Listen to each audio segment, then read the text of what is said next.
وقال تعالى يا أيها الناس اتقوا ربكم الذي خلقكم من نفس واحدة وخلق منها زوجها وبث منهما رجالا كثيرا ونساء واتقوا الله الذي تساءلون به والأرحام إن الله كان عليكم رقيبا وبعد أيها الإخوة أعزني الله وإياكم.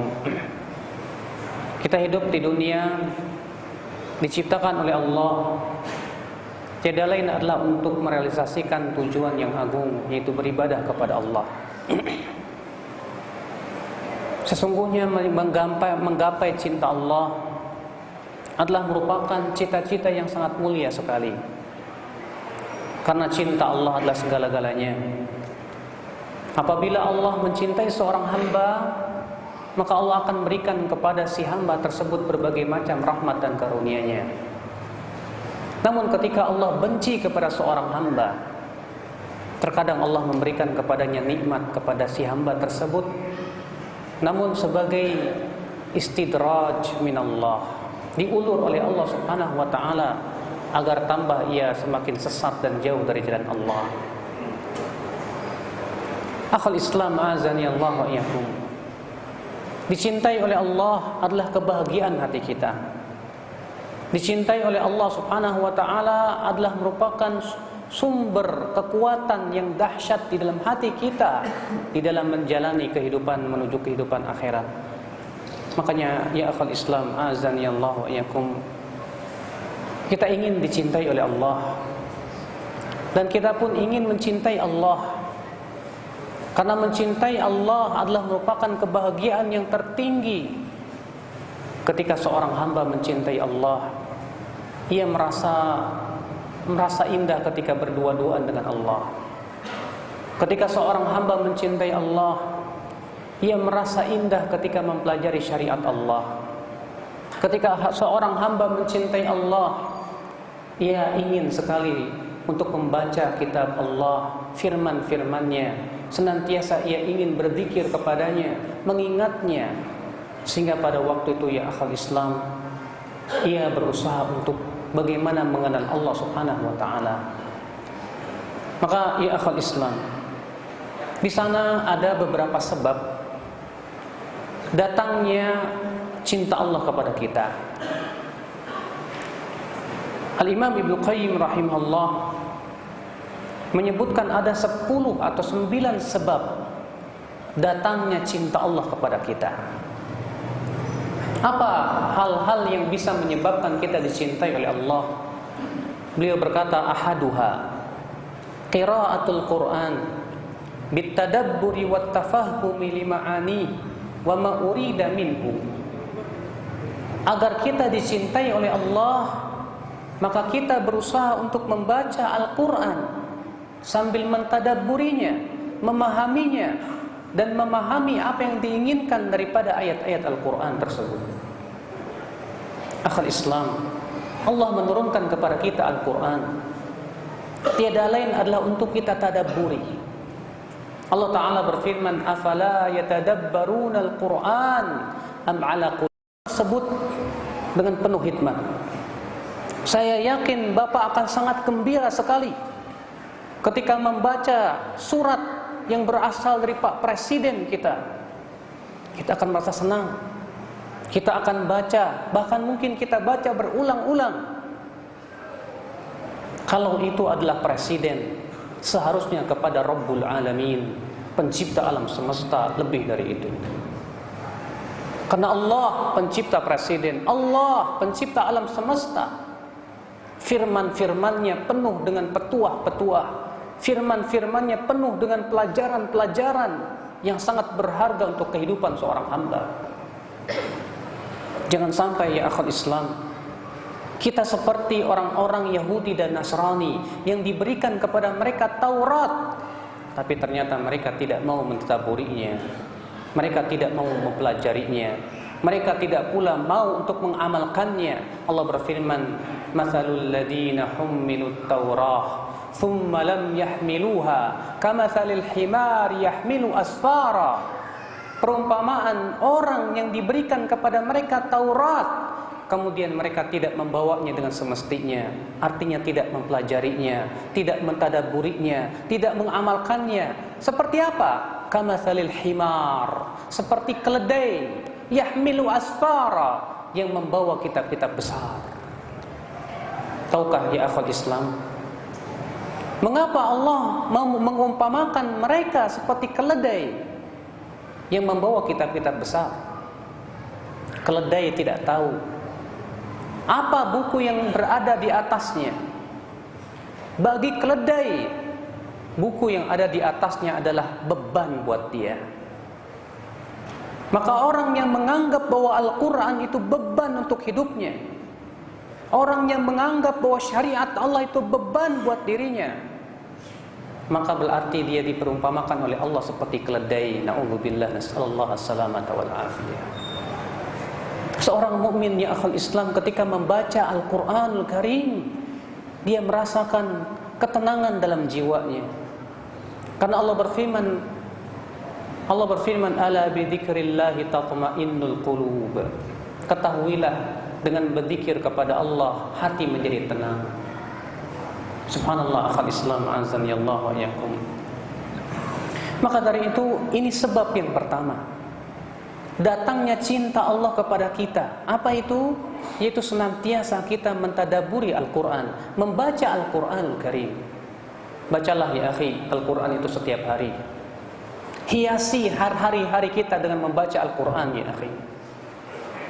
Dahulu Rasulullah SAW dan para sahabatnya menganjurkan untuk senantiasa membaca Al-Quran setiap hari. Di antara sahabat ada yang membaca setiap harinya 1 juz. Di antara sahabat ada yang mengkhatam Al-Quran di dalam seminggu. Di antara sahabat ada yang mengkhatamnya setiap 3 hari sekali. Selalu mereka berusaha untuk menghiasi hari-hari mereka dengan mentadaburi Al-Quran, membaca Al-Quran, sehingga apa? Hati mereka bercahaya. Allah Ta'ala berfirman, nurun ala nur, cahaya di atas cahaya. Kata para ulama tafsir, cahaya Al-Quran di atas cahaya iman. Orang yang beriman hatinya bercahaya. Ketika ia membaca Al-Quran, maka hatinya semakin bercahaya. Subhanallah. Maka siapa yang ingin dicintai oleh Allah ya akhi, maka tadaburilah Al-Quran, bacalah Al-Quran. Rasulullah SAW bersabda, iqra'ul Quran, bacalah oleh kalian Al-Quran, fa innahu ya'ti yaumal qiyamah syafi'an li ashabi, karena sesungguhnya ia akan datang kelak pada hari kiamat memberikan syafaat untuk orang yang membacanya. Dalam riwayat Abu Daud dan hadis riwayat Muslim, ya'ti Al-Quran was-saum yaumal qiyamah. Nanti kata Rasulullah pada hari kiamat Al-Quran dan puasa akan datang. Maka Al-Quran berkata, ya Rabb, mana'tuhun naum bil-lail fasyafi'ni fih. Ya Rabb, aku dahulu mencegah ia untuk tidur di waktu malam. Ia sibuk di waktu malam membacaku ya Allah, maka berikan kepadanya syafaat untuknya. Subhanallah, akhal Islam azani Allah wa iyyakum. Maka dari itu ya akhi, hati yang dipenuhi dengan Al-Quran itu adalah hati yang pasti akan mencintai Allah.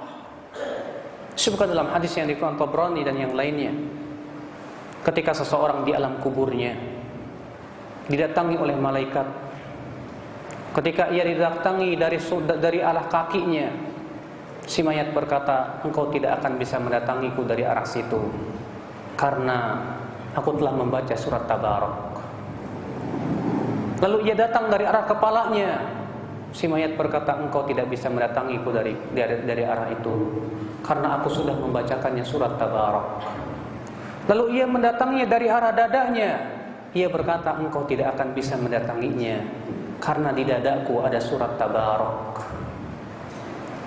Makanya para sahabat Rasulullah SAW memperhatikan surat Tabarak setiap malamnya, dan mereka menganggap bahwa surat Tabarak adalah merupakan najiyah minan nar, itu yang menyelamatkan seseorang dari api neraka, dari adab kubur. Subhanallah. Akhul Islam, Maka dari itu ya akhwal Islam, ini yang pertama, sebab yang pertama seseorang akan dicintai oleh Allah Subhanahu wa taala, yaitu dengan cara ia banyak membaca Al-Qur'an, mentadabburi Al-Qur'an. Sangat rugi akhi di zaman ini, banyak pemuda mereka lebih hafal lagu-lagu, nyanyian-nyanyian ketimbang menghafal Al-Qur'an. Sangat disayangkan di zaman ini akhi. Di TK-TK anak-anak kecil lebih banyak diajarkan nyanyian-nyanyian dibandingkan dengan membaca Al-Qur'an. Padahal kata Rasulullah dalam sebuah riwayat yang sahih dari Imam Ahmad dalam musnadnya, la an yumla'a batnu ahadikum qayhan wa sadidan, lebih baik perut seseorang dipenuhi dengan darah dan nanah itu daripada dipenuhi dengan nyanyian-nyanyian, kata Rasulullah sallallahu alaihi wasallam. Banyak di antara kita pemuda-pemudanya, anak-anaknya, mereka lebih hafal nyanyian-nyanyian. Mereka bahkan pintar ya untuk bernyanyi, tapi untuk membaca Al-Qur'an mereka tinggalkan. Hatinya kosong dari Al-Qur'an. Keinginannya tidak ingin membaca Al-Qur'an. Dan memang betul ya akhwal Islam, apa yang dikatakan oleh Imam Ibnu Qayyim rahimahullah, la yajtami'u fi qalbi 'abdi mahabbatan, tidak akan berkumpul pada hati seorang hamba dua cinta, cinta Al-Qur'an dan cinta nyanyian. Siapa yang cinta kepada nyanyian, ia tidak akan cinta kepada Al-Qur'an. Siapa yang cinta kepada Al-Qur'an, ia tidak akan cinta kepada nyanyian. Karena ia lebih merasakan ketenangan dengan mendengarkan ayat-ayat Al-Qur'an, bukan dengan mendengarkan nyanyian-nyanyian. Akhwal Islam azani Allah wa iyyakum. Maka inilah ya akhi, ketika seorang hamba telah cinta Al-Qur'an, di mana Al-Qur'an telah mendarah daging di hatinya, sehingga akhirnya hatinya selalu dihiasi dengan Al-Qur'an, maka di sanalah ya akhwal Islam, ia akan mendapatkan kebahagiaan dalam hidupnya. Ingat ya akhi, seseorang apabila membiasakan sesuatu, biasanya ia akan meninggal di atas sesuatu itu. Kalau kita membiasakan dalam hidup kita dengan membaca Al-Qur'an, maka kita insya Allah akan meninggal dalam keadaan membaca Al-Qur'an, di atas Al-Qur'an. Tapi kalau kita membiasakan hidup kita dengan nyanyian dan selain Al-Qur'an, ia akan meninggal di atas seperti yang ia biasakan. Dan kata para ulama, waman mata ala syai'in bu'itsa alaih, dan siapa yang meninggal di atas sesuatu, maka ia akan dibangkitkan di atas sesuatu tersebut kelak pada hari kiamat. Semoga Al-Qur'an senantiasa menghiasi hati-hati kita ya akhwat Islam. Semoga Allah Subhanahu wa taala menjadikan hati kita cinta kepada Al-Qur'an. Kemudian sebab yang kedua, kata Al-Imam Ibnu Qayyim rahimahullah, datangnya cinta Allah kepada kita, yaitu at-taqarrub ila Allah bin nawafil ba'dal fara'id, fa innaha tusiluhu ila darajatil mahbubah ba'dal mahabbah, yaitu banyak-banyak bertaqarrub kepada Allah dengan melakukan amalan-amalan yang sunnah-sunnah selain yang wajib-wajib. Ini berdasarkan hadis yang diriwayatkan Imam Abu Daud dan yang lainnya, di mana Rasulullah SAW bersabda, Allah Ta'ala berfirman, wa ma taqarraba ilayya 'abdi bi syai'in ahabbu ilayya mimma aftaradtu alaih. Tidaklah hambaku bertaqarrub kepadaku dengan sesuatu yang paling aku cintai dari apa yang aku wajibkan kepadanya. Wala yazalu 'abdi yataqarrabu ilayya bin nawafil hatta uhibbah, dan senantiasa seorang hamba bertaqarrub kepadaku dengan melakukan yang sunnah-sunnah sampai aku mencintai dia, kata Allah. Fa idza ahbabtu, apabila aku telah mencintai dia, fakuntu sam'ahu, aku akan menjadi pendengaran yang ia mendengar dengannya, penglihatan yang ia melihat dengannya, tangan yang ia bergerak dengannya, demikian pula kaki yang ia berjalan dengannya. Subhanallah. Di sini dalam hadis qudsi yang sahih ini, akhul Islam, Allah Subhanahu wa taala mengatakan bahwa seorang hamba senantiasa ia melakukan yang sunnah-sunnah sampai Allah mencintai dia. Subhanallah ya akhul Islam. Mengamalkan amalan yang sunnah mempunyai keutamaan yang agung di sisi Allah Subhanahu wa taala. Al-Hafidz Ibnu Hajar Al-Asqalani rahimahullah di dalam kitab Fathul Bari ketika mensyarah hadis bahwasanya yud'a ahlul jannah, bahwa penduduk surga akan dipanggil ke pintu surga sesuai dengan amalannya. Orang yang punya kelebihan amalan puasa, maka akan dipanggil dari pintu Rayyan. Orang yang mempunyai kelebihan dalam amalan salat, maka akan dipanggil dari pintu salat. Orang yang mempunyai kelebihan dalam zikir akan dipanggil dari pintu zikir. Orang yang mempunyai kelebihan di dalam sedekah, maka akan dipanggil dari pintu sedekah. Kata Al-Hafidz Ibnu Hajar ketika menjelaskan ini, maksudnya kata beliau, kelebihan yang dimaksudkan di dalam hadis ini adalah kelebihan dalam amal ibadah sunnah, bukan amal ibadah yang wajib. Sebab kalau itu kelebihan dalam hal yang wajib, semua kaum muslimin wajib melakukan sesuatu yang wajib. Maka subhanallah, kalau kita diberikan oleh Allah kekuatan untuk puasa sunnah, alhamdulillah, maka kita akan masuk ke dalam surga dari pintu Rayyan namanya.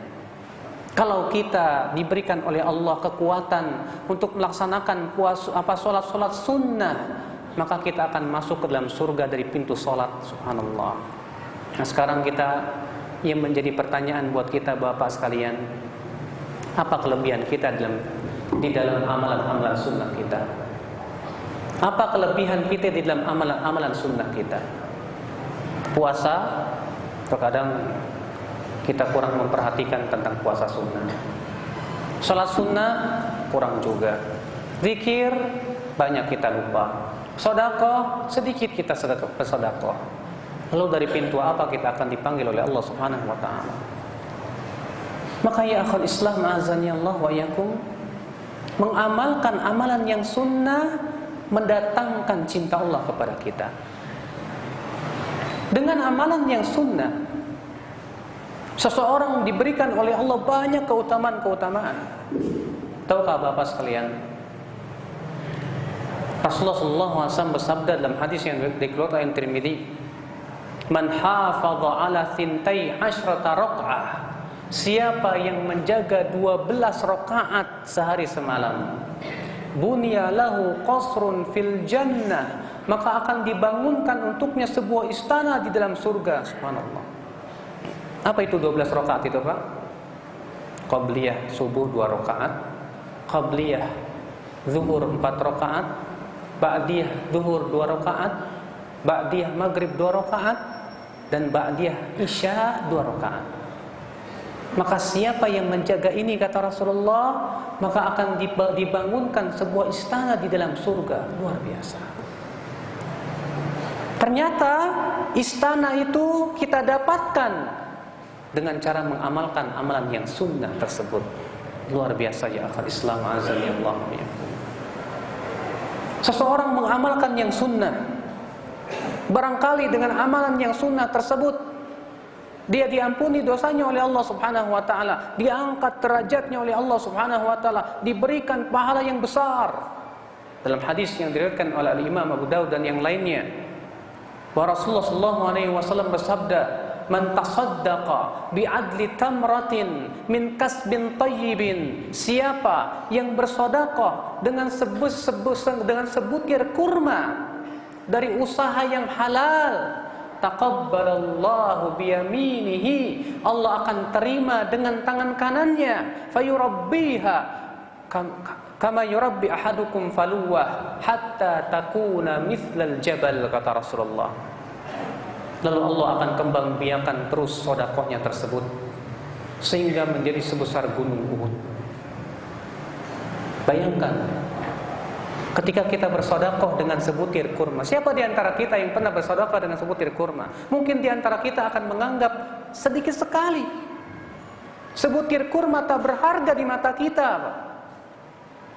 Tapi rupanya karena keikhlasan kita dan berasal dari rezeki yang halal, kita sedekahkan itu, Allah terima. Lalu kemudian Allah kembang biakan sehingga menjadi sebesar gunung. Subhanallah, dari amalan yang sunnah. Maka dari itu ya akhwat Islam, menjaga yang sunnah-sunnah itu sangat dianjurkan sekali. Dan itu mendatangkan cinta Allah kepada kita. Namun di sini ada perkara yang harus kita perhatikan. Jangan sampai kita mengejar yang sunnah lalu melalaikan yang wajib. Banyak orang tertipu dalam bab ini. Ada orang dia rajin tahajud, Masya Allah, tapi sayang dia tahajud lama sampai semalam suntuk, sholat subuhnya ia lalaikan. Ini kata para ulama termasuk talbis iblis. Ada seseorang, ikhwatul Islam azanillah, seorang wanita ingin mengejar zikir setelah subuh, tapi ia lalaikan kewajiban seorang istri terhadap suaminya. Ini talbis iblis, akhul Islam azanillah wa iyyakum. Maka perhatikan oleh kita, mana yang sunnah, mana yang wajib. Ingat, yang wajib tidak boleh kalah oleh yang sunnah. Yang sunnah harus mengalah oleh yang wajib. Makanya disebutkan dalam hadis Nabi SAW, "Idza uqimatis shalah fala salata ilal maktubah." Apabila iqamat telah dikumandangkan, maka tidak ada salat kecuali salat wajib. Maka kalau kita sedang salat sunnah, kemudian dikumandangkan iqamah, maka pada waktu itu kata para ulama, batalkan salat kita demi untuk mendapatkan salat wajib. Ikhwatul Islam azanillah wa iyyakum. Yang jelas bahwa mengamalkan yang sunnah adalah merupakan sebab datangnya cinta Allah kepada kita. Coba perhatikan Pak, di dalam sehari semalam saja Pak, berapa banyak amalan sunnah yang terkadang kita sering meninggalkannya. Dari semenjak bangun tidur sampai tidur lagi. Ketika Bapak bangun tidur, apa yang Bapak baca? Baca bangun tidur apa Pak? Ya? Allahumma inni a'udzubika minal khubuthi wal khabaithi. Itu masuk WC Pak. Ya. Hah? Bangun tidur apa Pak? Alhamdulillahilladzi ahyana ba'dama amatana wa ilaihin nusyur. Rasulullah SAW apabila bangun tidur, beliau duduk dulu Pak. Lalu beliau usap kepalanya, beliau usap wajahnya, lalu beliau berucap, Ya la ilaha illallah wahdahu la syarikalah, lahul mulku wa lahul hamdu wa huwa ala kulli syai'in qadir. Alhamdulillah, subhanallah, la ilaha illallah, Allahu akbar, la hawla wa la quwwata illa billah, Allahumma ighfirli. Setelah itu Rasulullah membaca 10 ayat terakhir dari Ali Imran. Kemudian setelah itu Rasulullah bangkit untuk berwudu, dan hadisnya sahih dari Imam Bukhari dan Muslim. Baru bangun tidur saja kita sudah dapat pahala. Bayangkan akhwat Islam. Dan ternyata dengan mengamalkan yang sunnah kita selamat dari syaitan. Kata Rasulullah, "Idza nama al-'abdu aqada syaitan ala qafiyati ahadikum thalatha 'uqad." Apabila seorang hamba tidur, maka setan akan mengikat kepalanya dengan 3 ikatan. Setiap ikatan itu ditiup padanya, "Alaika lailun tawil farqud." Malam masih panjang, tidur saja. Fa idza istayqadha wa dzakarallah in halat 'uqdah. Apabila ia bangun tidur dan berzikir kepada Allah, akan terlepas 1 ikatan, kata Rasulullah. Fa in dhahaba yatawadda in halat 'uqdah. Apabila ia berwudu, akan lepas lagi satu ikatan, kata Rasulullah. Fa in shalla, kalau ia salat akan lepas lagi ikatan semuanya. Fa asbaha nasyitan thayyiban nafs, maka di waktu pagi ia menjadi semangat dan jiwanya baik. Wa illa khabithan nafsi kaslan, kalau ia tidak lakukan itu, apa yang terjadi? Jiwanya akan buruk dan malasnya untuk berbuat ketaatan kepada Allah. Padahal 3 perkara ini semua akhir Islam hukumnya sunnah. Membaca zikir setelah ketika tidur, bangun tidur sunnah. Lalu kita berwudu, lalu sholat tahajud sunnah. Tapi dengan itu kita bisa lepas dari ikatan syaitan, sehingga di waktu pagi jiwa kita menjadi baik, kata Rasulullah, dalam keadaan semangat untuk berbuat ketaatan kepada Allah. Subhanallah. Berarti akhi, yang sunnah ini fungsinya besar sekali. Kemudian kita pun setelah sholat tahajud pergi ke masjid sholat subuh.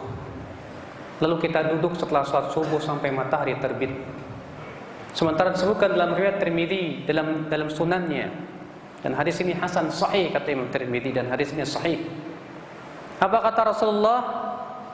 Man shalla ma'al subha ma'al jamaah, siapa yang sholat subuh berjamaah, thumma jalasa fi majlisihi, kemudian setelah itu ia duduk di tempat duduknya, yadhkurullaha ta'ala, ia berzikir kepada Allah, hatta tatlu'a syamsu, sampai matahari terbit, thumma yusalli raka'atain, kemudian setelah itu ia sholat 2 rakaat, maka ia pulang ke rumahnya dengan membawa pahala haji dan umroh, sempurna haji dan umrohnya.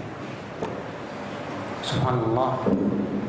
Sebatas kita berzikir setelah sholat subuh, berzikir sampai matahari terbit, setelah matahari agak tinggi kita sholat 2 rakaat, kita pulang ke rumah kita, di dalam keadaan kita mendapatkan pahala besar, kata Rasulullah, membawa pahala haji dan umroh, sempurna haji dan umroh.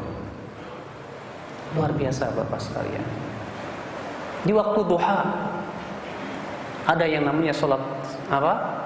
Sholat sunnah duha. Tahukah bapak-bapak sekalian bagaimana besarnya sholat duha, pahalanya di sisi Allah? Disebutkan dalam hadis-hadis yang sahih akhal Islam tentang keutamaan sholat duha, di antaranya apa? Bahwasanya setiap paginya ada 360 sendi dari tubuh kita yang harus dipenuhi sedekahnya, kata Rasulullah. Di dalam tubuh kita, kata Rasulullah, ada 360 sendi yang harus dipenuhi sedekahnya. Wa tujzi anha raka'at duha, kata Rasulullah. 360 ini bisa dipenuhi oleh 2 rakaat duha. Dalam satu riwayat yang lain, siapa yang bersedekah sebanyak 360, berarti ia telah memerdekakan dirinya dari api neraka. Lalu kemudian para sahabat berkata, wahai Rasulullah, siapa di antara kami yang mampu bersedekah 360 kali dalam sehari? Kata Rasulullah, itu bisa dicukupi dengan 2 rakaat duha. Subhanallah. Tapi berapa banyak kita lalai dari sholat sunnah duha? Berapa banyak akhwat Islam sunnah yang kita banyak tinggalkan sehari semalam? Padahal subhanallah, amal ibadah sunnah itu bisa mendatangkan cinta Allah kepada kita, sebagaimana dalam hadis yang saya sebutkan tadi. Kemudian akhwat Islam azani Allah wa iyyakum, Al-Imam Ibnu Qayyim menyebutkan yang ketiga, atau sebab yang ketiga datangnya cinta Allah kepada kita, dawamu dzikrih ala kulli halin bil lisani wal qalbi wal amal wal hal, fa nasibuhu minal mahabbah ala qadri nasibihi minadz dzikr, yaitu senantiasa berzikir kepada Allah pada setiap keadaan, dengan lisannya, dengan hatinya. Maka semakin seseorang banyak cintanya kepada Allah, dan semakin seseorang banyak zikirnya kepada Allah, semakin ia dicintai oleh Allah Subhanahu wa ta'ala. Bapak sekalian, para ulama mengatakan tanda cinta itu seseorang akan banyak mengingat sesuatu itu. Kalau dahulu bapak jatuh cinta kepada istri bapak, saya yakin bapak akan selalu ingat dia. Kenapa? Karena bapak mencintai dia. Maka orang yang cinta kepada sesuatu, pastilah ia akan selalu ingat sesuatu tersebut. Kalau kita mengaku bahwa kita cinta kepada Allah, tentunya kita semakin banyak berzikir kepada Allah subhanahu wa ta'ala. Maka orang semakin cinta kepada Allah, semakin ia akan banyak mengingat Allah subhanahu wa ta'ala. Semakin kurang cintanya kepada Allah, semakin kurang zikirnya kepada Allah subhanahu wa ta'ala. Makanya ya akhwal Islam, orang munafik Pak, disifati oleh Allah jarang berzikir kepada Allah. Allah berfirman dalam surat An-Nisa, innal munafiqina yukhadi'una Allah wa huwa khadi'uhum wa idza qamu ila sholati qamu kusala yura'una an-nas wa la yadhkuruna Allah illa qalila. Sesungguhnya orang munafik itu, kata Allah, menipu Allah, dan Allah akan membalas tipuan mereka. Apabila mereka berdiri untuk sholat, mereka berdiri dengan malasnya, dan itu pun ria, ingin dilihat oleh manusia. Wala yadhkurunallaha illa qalila, dan mereka tidak berzikir kepada Allah kecuali sedikit saja. Subhanallah akhal Islam. Jangan sampai kita termasuk orang-orang yang disifati oleh Allah dalam Al-Quran ini, Pak. Di mana orang munafik itu tandanya, kata Allah, apa? Kalau berdiri sholat malas, dipanggil adzan hayya 'alas shalah, malas dia untuk pergi ke masjid. Dia lebih memilih tempat tidurnya, lebih memilih syahwat tidurnya daripada dia harus pergi ke masjid.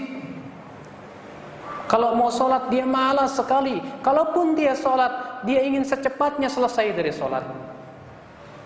Berarti kalau kita seperti itu, Pak, di dalam hati kita ada kemunafikan, na'udzubillah. Kemudian Allah mengatakan tanda yang kedua orang munafik apa? Wala yadhkurunallaha illa qalila. Mereka tidak berzikir kepada Allah kecuali sedikit saja. Berapa kali kita berzikir? Ya akhi, Rasulullah SAW menganjurkan kepada kita banyak berzikir. Dan Allah memberikan kepada kita pahala besar bagi mereka yang banyak berzikir. Allah Ta'ala berfirman, وَالذَّاكِرِينَ كَثِيرًا وَالذَّاكِرَاتِ أَعَدَّ اللَّهُ لَهُمْ مَغْفِرَةً وَأَجْرًا عَظِيمًا. Dan laki-laki yang banyak berzikir, wanita yang banyak berzikir, Allah siapkan untuk mereka ampunan dan pahala yang besar di sisinya. Subhanallah.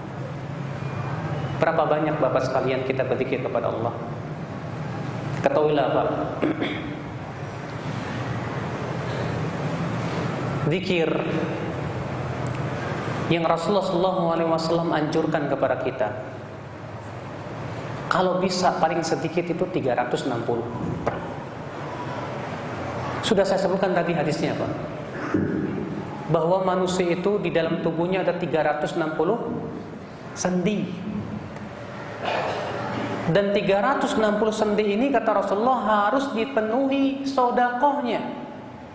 Dan Rasulullah menyebutkan bahwa subhanallah sedekah, tahlil sedekah, takbir sedekah, tahmid sedekah.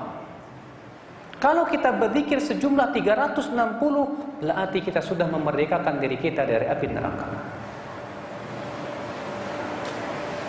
Apalagi kalau kita menjaga ya akhwal Islam, zikir-zikir yang telah Rasulullah SAW ya sampaikan kepada kita. Zikir pagi dan petangnya kita jaga. Zikir ketika pakai bajunya kita jaga. Zikir ketika makan kita jaga. Zikir ketika masuk rumah kita jaga. Sehingga dengan menjaga zikir itu ya akhi, kita akan terlindung dari syaitan ya akhi. Disebutkan dalam hadis yang riwayat Muslim dan sahihnya, idza dakhala ahadukum wa lam yadhkur ismallahi alaih, apabila seseorang masuk rumah dan tidak membaca zikir kepada Allah, Qala syaitan, berkatalah syaitan, malam ini aku bisa mendapatkan tempat tinggal. Kalau dia makan dan dia lupa membaca zikir, setan akan berkata, malam ini aku mendapatkan makan malam. Masya Allah. Terkadang seringkali Pak, kita masuk ke rumah lupa baca bismillah. Masuk aja. Akhirnya apa? Syaitan akan ikut masuk ke rumah kita. Makanya tak aneh Pak, ada rumah-rumah gedung besar tapi kok angker. Ya. Ada yang berkata, Ustaz saya punya rumah kok banyak jinnya, kenapa itu? Kita katakan, antum masuk ke rumah suka baca bismillah enggak? Lupa terus, pantesan. Ya, antum masuk ke rumah enggak baca bismillah, istri antum masuk ke rumah enggak baca bismillah, anak antum masuk ke rumah enggak baca bismillah. Setiap mereka yang masuk itu setan masuk terus, Pak. Subhanallah akhal Islam. Tapi dengan cara berzikir kepada Allah, maka syaitan tidak akan bisa masuk ke dalam rumah kita.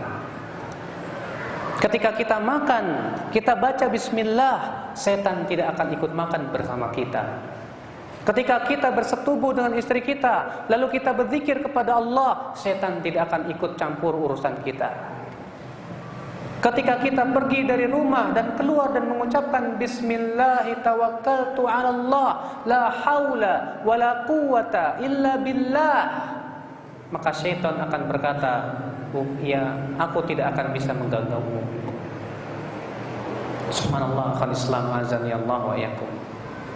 Maka disinilah ya akhal Islam, kita berusaha untuk banyak berzikir kepada Allah.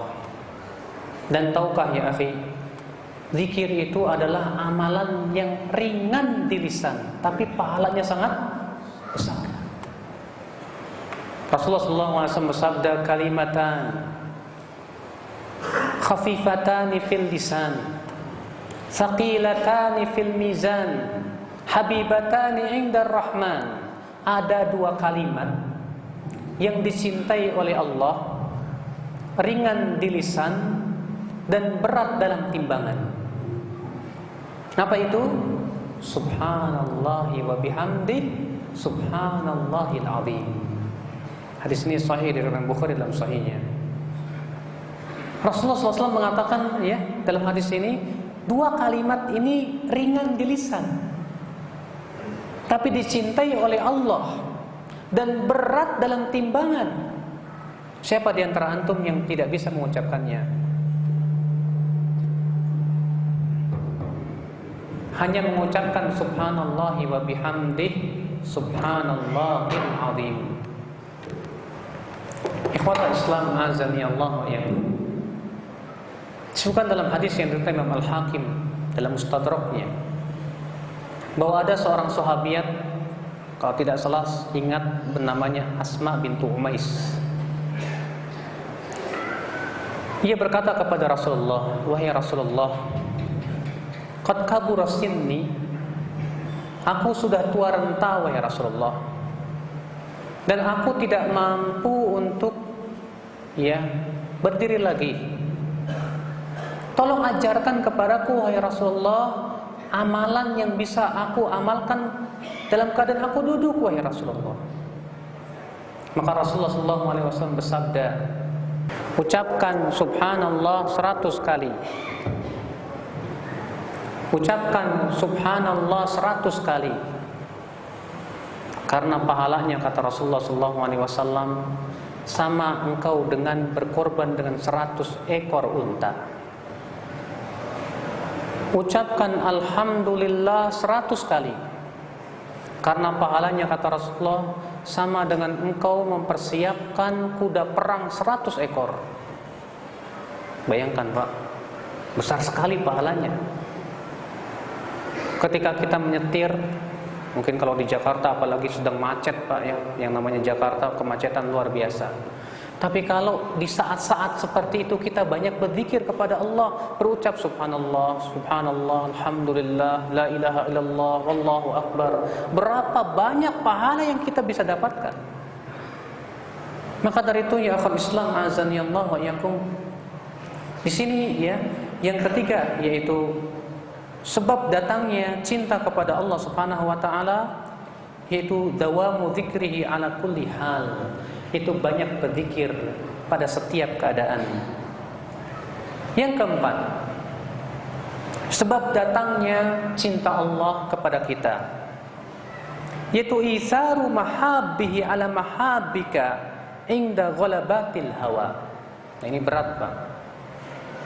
Yaitu lebih mendahulukan cinta Allah daripada hawa nafsu dan syahwat kita.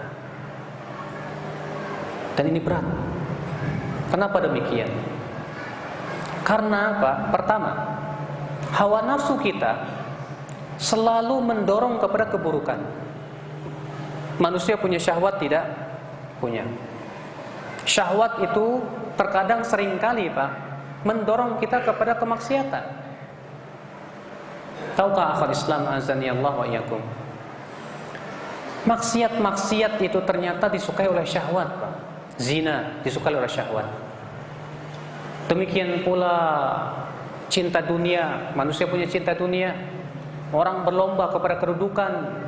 Demikian pula ya terkadang seseorang karena cinta dunia akhirnya dia menghalalkan segala cara. Karena dia atau seseorang cinta kepada kedudukan, dia tidak peduli halal dan haram. Kemudian yang keempat yaitu itharu mahabbihi ala mahabbika inda ghalabatil hawa. Kita lebih mendahulukan cinta Allah daripada cinta kepada hawa nafsu dan syahwat kita. Dan ini berat Bapak sekalian. Kenapa demikian? Sudah saya sebutkan tadi bahwa hawa nafsu itu selalu menyuruh kepada keburukan. Hawa nafsu selalu ingin agar kita berbuat maksiat kepada Allah. Oleh karena itulah Rasulullah SAW menyebutkan tentang hakikat mujahid. Siapa dia mujahid? Dalam hadis yang dikeluarkan oleh Ibnu Najjar dari hadis Abu Dzar, wa Rasulullah SAW bersabda, al-mujahidu man jahada nafsahu li ta'atillah. Orang yang berjihad itu hakikatnya yaitu yang menjihadi dirinya, hawa nafsunya untuk mentaati Allah Subhanahu wa taala. Itulah hakikat mujahid ya akhul Islam azani Allah wa iyyakum. Terlebih ya akhul Islam, dalam hadis yang diriwayatkan Imam Nasa'i, Rasulullah SAW bersabda, huffatil jannatu lil makarih, bil makarih. Surga itu dikelilingi dengan yang berat-berat. Maksudnya berat apa? Maksudnya berat terhadap hawa nafsu kita dan jiwa kita. Makanya ketaatan itu rata-rata berat untuk hati kita. Kalaulah ketaatan itu ringan, saya yakin Pak, banyak orang akan berbuat taat kepada Allah. Tapi ketika ketaatan itu berat, kita lihat banyak orang yang ketika mentaati Allah berat sekali. Pergi ke sholat, dia ke masjid untuk sholat berjamaah. Ternyata banyak sekali orang yang lalai daripada itu. Saya yakin Pak, di sekitar masjid ini banyak sekali kaum muslimin. Tapi coba lihat ketika sholat subuh, berapa saf yang datang, berapa banyak yang datang. Tapi kalau diumumkan di masjid, Bapak nanti setelah sholat subuh ada pembagian duit, satu orangnya 1 juta. Saya yakin Pak, jam 3 malam itu sudah penuh di masjid. Kenapa Bapak sekalian? Karena banyak di antara manusia lebih termotivasi oleh dunia daripada pahala. Tes. Ya karena banyak di antara kita lebih termotivasi oleh iming-imingan dunia daripada pahala. Kalau dipanggil hayya 'alal falah, apa artinya hayya 'alal falah, Pak? Mari kepada keberuntungan. Ketika dipanggil hayya 'alal falah misalnya, mari kepada keberuntungan. Ketika kita bacakan hadis-hadis tentang keutamaan berjalan ke masjid, kita bacakan tentang besarnya pahala sholat berjamaah, banyak di antara kita Bapak sekalian lebih memilih di rumahnya daripada di masjid. Padahal pahala di masjid luar biasa sekali besarnya di sisi Allah Subhanahu wa taala. Kenapa? Ini menunjukkan bahwa memang mentaati Allah itu berat, bukan sesuatu yang ringan. Hawa nafsu selalu menyuruh kepada keburukan. Allah berfirman, "Innan nafsa la'ammaratun bisu." Sesungguhnya jiwa atau hawa nafsu itu, kata Allah, la'ammaratun bisu, selalu menyuruh manusia kepada keburukan. Sahih. Apalagi Pak, terkadang ketika kita mempunyai penghasilan yang haram, lalu setelah itu kita tahu bahwa ternyata penghasilan kita haram, wah di situ ujiannya berat sekali. Ada orang kerja di sebuah bank konvensional yang jelas-jelas pasti berinteraksi dengan riba. Ketika disampaikan kepada dia, "Pak, ini riba. Antum sudah berinteraksi dengan riba." Disitulah ujiannya berat sekali. Iya, diuji antara cinta dia kepada Allah dengan kepentingan hawa nafsu dirinya. Orang yang mencintai Allah dan orang yang dicintai oleh Allah, dia akan lebih memilih cinta Allah daripada dirinya. Dan memang berat, subhanallah, ini butuh pada perjuangan jihad yang tak pernah ada habis-habisnya. Selama hayat masih di kandung badan, kita akan terus berjihad melawan hawa nafsu ini, Bapak sekalian. Siapa yang berhasil mengalahkan hawa nafsunya, dia insya Allah sukses dalam kehidupan akhiratnya. Dan siapa yang tidak berhasil menguasai hawa nafsunya, bahkan ia dikalahkan oleh hawa nafsunya, maka di akhirat jangan harapkan ia mendapatkan kesuksesan dan kebahagiaan. Bukankah lebih baik kita sabar sedikit di dunia? Ya tidak Pak? Sabar di dunia ini manfaat nggak Pak? Manfaat. Tapi sabar di akhirat manfaat tidak? Sudah tidak ada manfaatnya lagi. Allah Ta'ala berfirman, "Islauha isbiru aw la tasbiru." Kamu sabar, kamu tidak sabar, sawaun alaikum, sama saja buat kamu, kata Allah Subhanahu wa taala. Sudahlah, mendingan saya sabar dikit di dunia, enggak apa-apa, daripada saya sabar dalam api neraka. Na'udzubillah, nasallallahu salamata wal afiyah. Maka ini yang ketiga ya akhal Islam, atau yang keempat ya, sebab datangnya cinta Allah kepada kita itu lebih mendahulukan cinta Allah daripada cinta kepada hawa nafsu.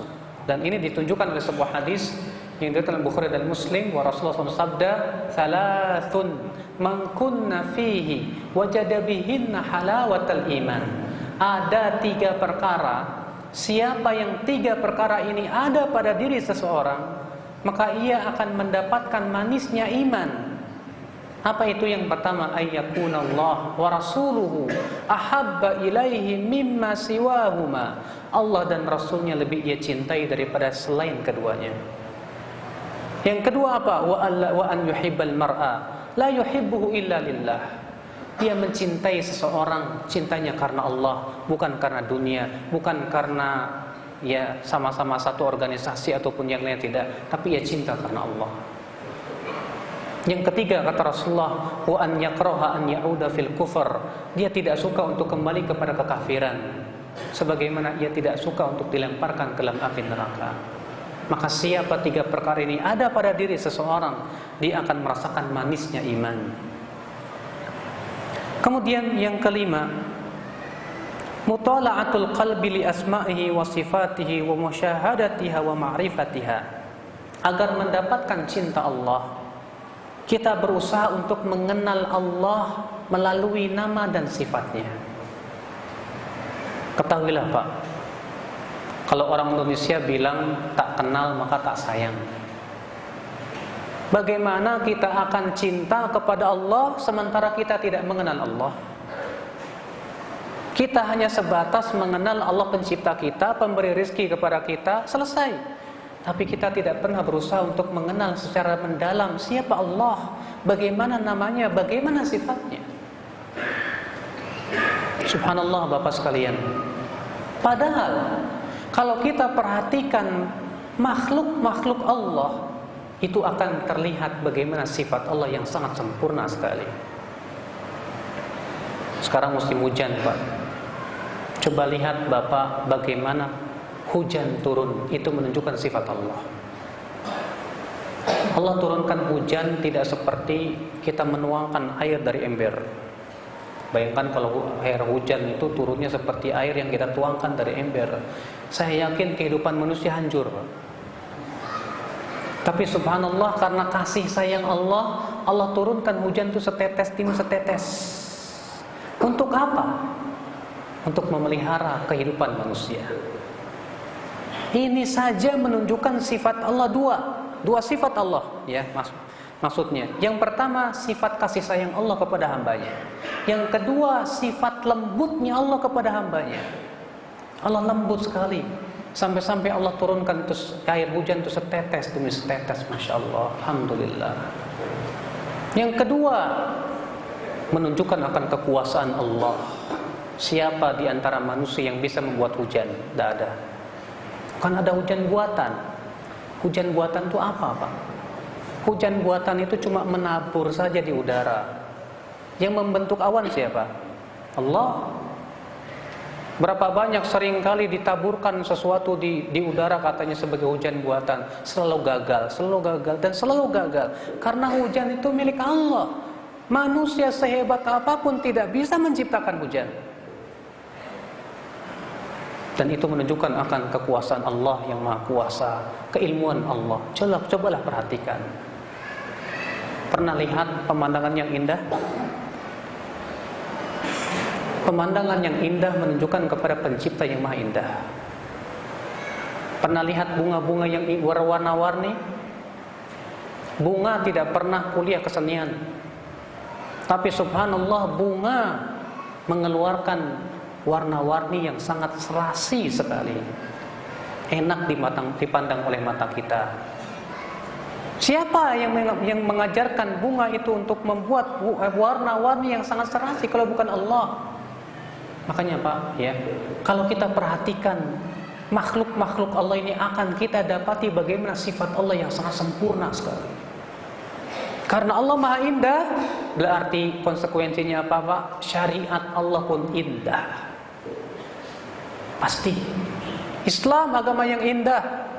Islam mengajarkan kepada kita keindahan. Ibadah kepada Allah indah. Maka orang yang mengatakan Islam tidak indah, itu akibat dia tidak pernah mengenal Allah Subhanahu wa ta'ala.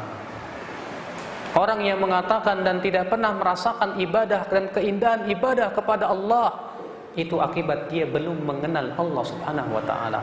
Kalaulah ia mengenal Allah, ia akan merasakan keindahan ketika ia menjalankan syariat Allah Subhanahu wa ta'ala. Ikhwatul Islam, azani Allah wa iyyakum.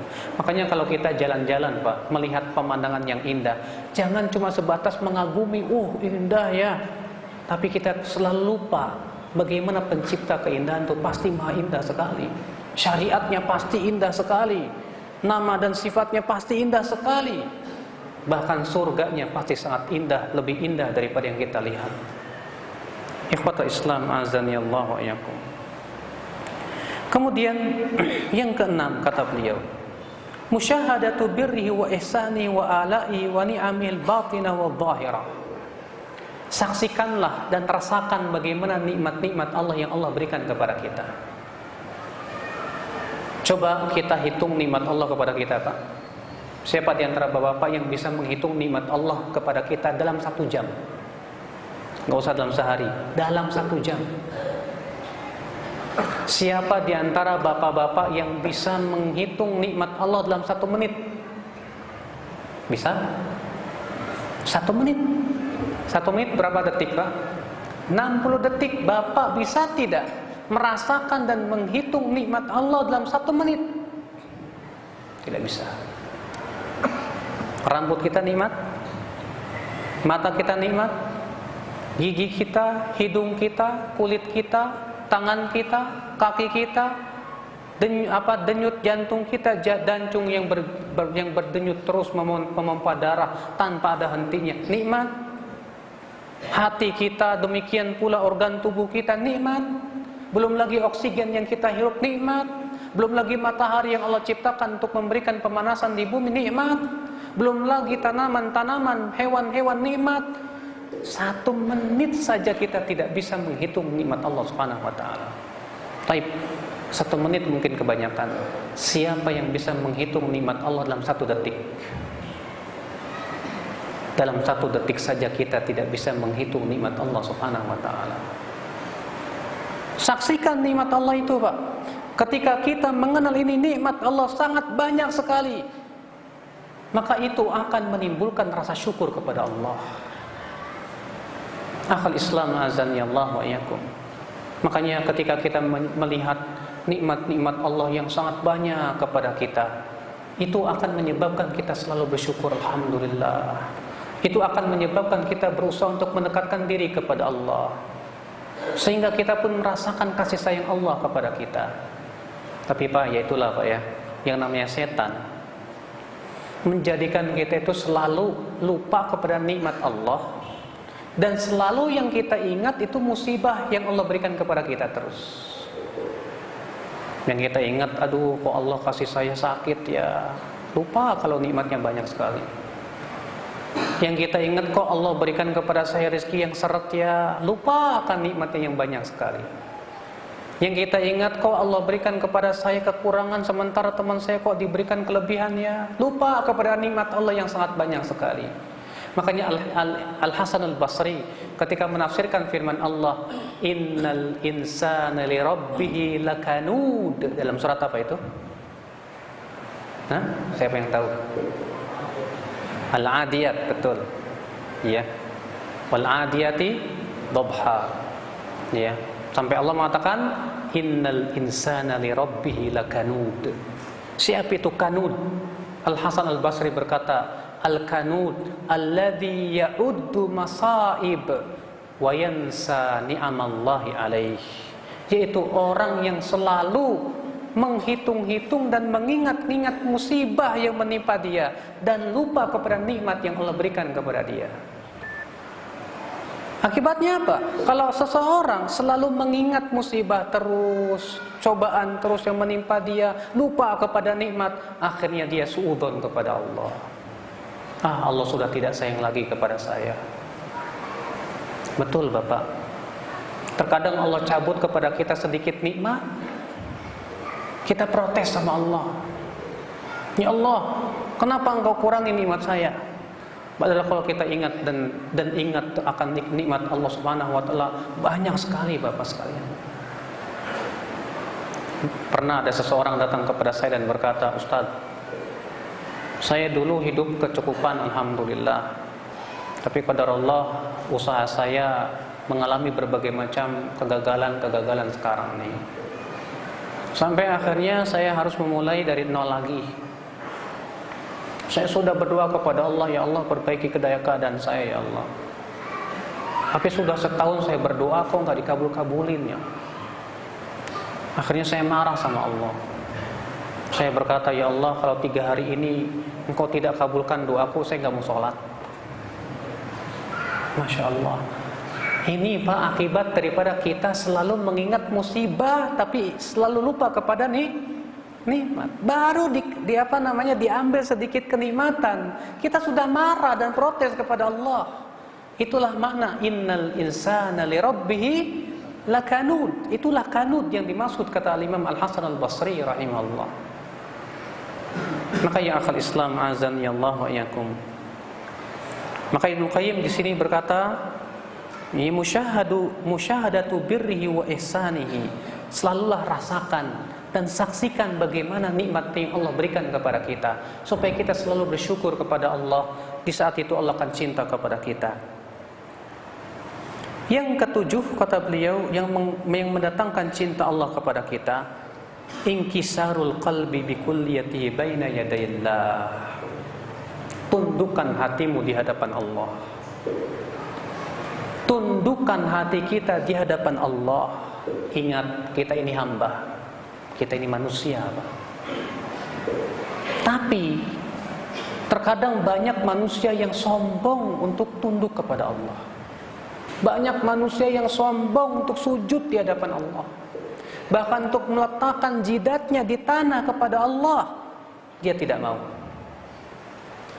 Makanya bersyukurlah Pak, kita yang masih mau bersujud kepada Allah Pak. Ya, saya banyak menyaksikan KTP-nya Muslim, tapi untuk suruh sholat nggak mau. Saya pernah lihat ya para tukang-tukang bangunan begitu, Mas sholat, ya, monggo silakan. Besoknya saya ditegur lagi, sholat Mas, yo monggo silakan. Loh kok kamu nggak sholat? Ya, la ikraha fid din kata dia. Dah ada paksaan dalam agama. Ya sampean sholat silakan, saya nggak sholat nggak masalah buat saya. Yang masuk neraka kok saya. Masya Allah. Begitu sombongnya dia untuk sujud kepada Allah saja nggak mau. La ilaha illallah, ikhwata Islam azani Allah wa iyyakum. Oleh karena itu ya akhi azani Allah wa iyyakum, seorang hamba yang betul-betul menundukkan hatinya di hadapan Allah, dan dia merendahkan dirinya di hadapan Allah, itu tanda seorang hamba yang dicintai oleh Allah. Bapak tahu tidak Pak? Malaikat-malaikat yang sangat kuat dan besar saja tidak sombong untuk sujud kepada Allah. Bapak tahu bagaimana besarnya malaikat pemikul arash? Kata Rasulullah, "Udzina li an uhadditsakum an hamlatil arash." Aku diizinkan oleh Allah untuk menceritakan tentang besarnya malaikat pemikul arash, yaitu jarak antara daging telinganya dengan pundaknya 700 tahun perjalanan. Iya. Tapi ternyata mereka tidak sombong untuk sujud kepada Allah, untuk beribadah kepada Allah. Ya, Allah berfirman, la yastanqifu al-masih ibn Maryam walal malaikatul muqarrabun wa man yastanqib an ibadatihi wa yastakbir fasayahsyuruhum ilaihi jami'a. Nabi Isa tidak sombong untuk beribadah kepada Allah. Tidak pula malaikat yang didekatkan, mereka pun tidak sombong untuk beribadah kepada Allah. Tapi iblislah yang sombong. Disuruh sujud kepada Nabi Adam, iblis tidak mau. Maka orang yang tidak mau sujud kepada Allah dalam hidupnya, berarti ia sama dengan iblis, na'udzubillah. Makanya kata Rasulullah, "Wa man lam yuhafidz 'ala salatihi", siapa yang tidak mau menjaga salatnya, dia tidak mau memelihara salatnya, kelak pada hari kiamat dia akan berkumpul dengan Fir'aun, Qarun dan Haman. Masya Allah, kenapa? Dia tidak mau tunduk di mata Allah, di hadapan Allah Subhanahu wa ta'ala. Makanya pujilah Allah. Ya. Ketika kita alhamdulillah bisa menundukkan diri kita di hadapan Allah, kita sujud dan mau sujud kepada Allah, alhamdulillah, ini nikmat yang besar, Pak. Kemudian yang ke-8, sebab datangnya cinta Allah kepada kita, al-khalwah bihi waqtan nuzulul ilahi. Berusahalah kita berdua-duaan dengan Allah di waktu malam. Pak, Bapak kalau dua-duaan sama orang yang Bapak sukai dan cintai, senang apa? Kita senang sekali kalau berdua-duaan dengan orang yang kita cintai. Sementara kita mengatakan saya cinta Allah, tapi untuk berdua-duaan dengan Allah, beribadah kepada Allah, terkadang kita tidak mau atau nggak betah lama-lamaan. Makanya orang yang mengatakan saya cinta Allah, tapi untuk berdua-duaan dengan Allah, bermunajat kepada Allah, beribadah kepada Allah, kita malas, saya katakan cintanya tidak benar. Gombal itu cintanya. Ikhwatul Islam azani Allah wa iyyakum. Tahukah Bapak sekalian, di sepertiga malam terakhir Allah turun ke langit dunia. Lalu Allah berfirman, siapa yang minta ampun di saat ini kepadaku, aku akan ampuni dosanya. Siapa yang minta kepadaku, aku akan berikan. Siapa yang berdoa kepadaku, aku akan ijabah doanya. Di sepertiga malam terakhir itu, Pak, seringkali kita lalai. Kita lebih senang menjadi bangkai-bangkai di waktu malam. Padahal dalam hadis yang dikeluarkan oleh Imam Ibnu Hibban dalam sahihnya, dan hadisnya sahih, Rasulullah bersabda, "Innallaha yubghidu", Allah benci kepada siapa? kulla ja'dhariyin jawadin, kepada setiap orang yang sombong, kasar, sakhabin bil aswaq, suka berteriak-teriak seperti di pasar, jifatin bil lail himarin bin nahar, dia bagaikan bangkai di waktu malam dan bagaikan keledai di waktu siang. Alimin bi amrid dunya jahilin bi amril akhirah, dia berilmu tentang dunia tapi bodoh terhadap kehidupan akhirat. Ini 5 orang yang dibenci oleh Allah, Pak. Kita lebih suka terkadang menjadi bangkai di waktu malam. Tidak suka kita walaupun cuma sholat witir 1 rakaat saja. Padahal Imam Ahmad bin Hanbal pernah ditanya, wahai Aba Abdillah, bagaimana pendapatmu tentang orang yang suka meninggalkan sholat witir? Apa kata Imam Ahmad? Dzaka rajulun su, itu orang buruk. Karena Rasulullah SAW saja, Pak, selama hidupnya tidak pernah meninggalkan sholat witir, walaupun dalam safarnya. Jangan sampai malam kita lalui hanya sebatas dengan tidur, tidak ada manfaatnya. Bahkan sebagian ada yang begadang, tidak ada manfaatnya. Ikhwata Islam azani Allah wa iyyakum. Tahukah Bapak sekalian, sholat sunnah yang paling banyak disebutkan oleh Allah dalam Al-Quran, sholat sunnah apa? Siapa yang tahu? Sholat sunnah yang paling banyak disebutkan oleh Allah dalam Al-Quran, sholat sunnah tahajud. Itu hampir dalam 8 ayat Allah sebutkan tentang sholat tahajud. Tidak ada sholat sunnah yang disebutkan oleh Allah dalam Al-Quran kecuali sholat tahajud.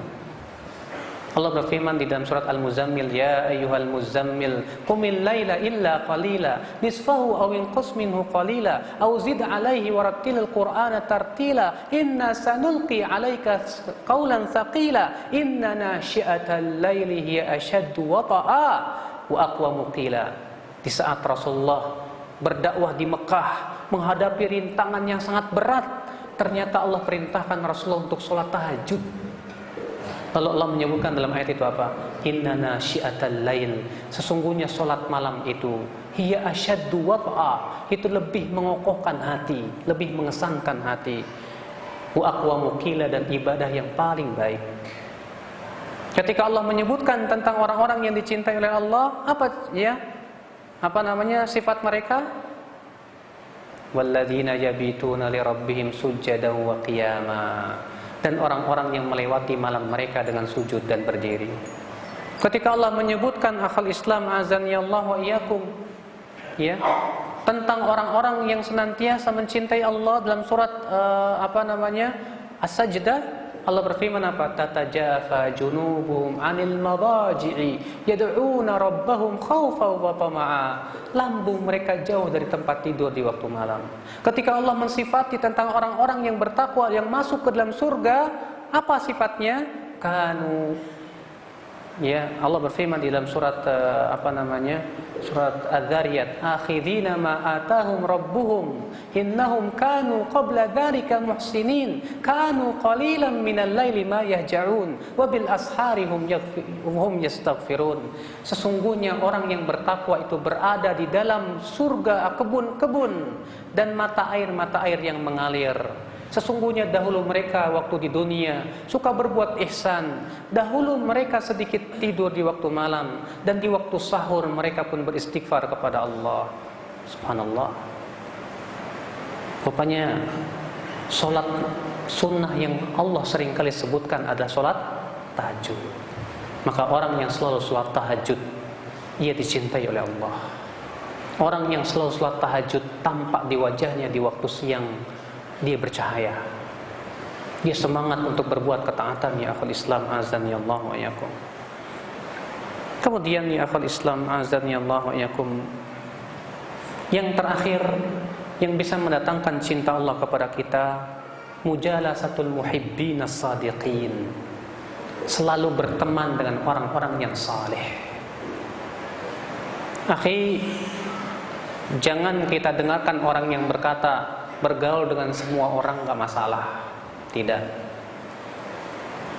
Kewajiban kita ya akhi, bergaulah dengan orang-orang yang saleh.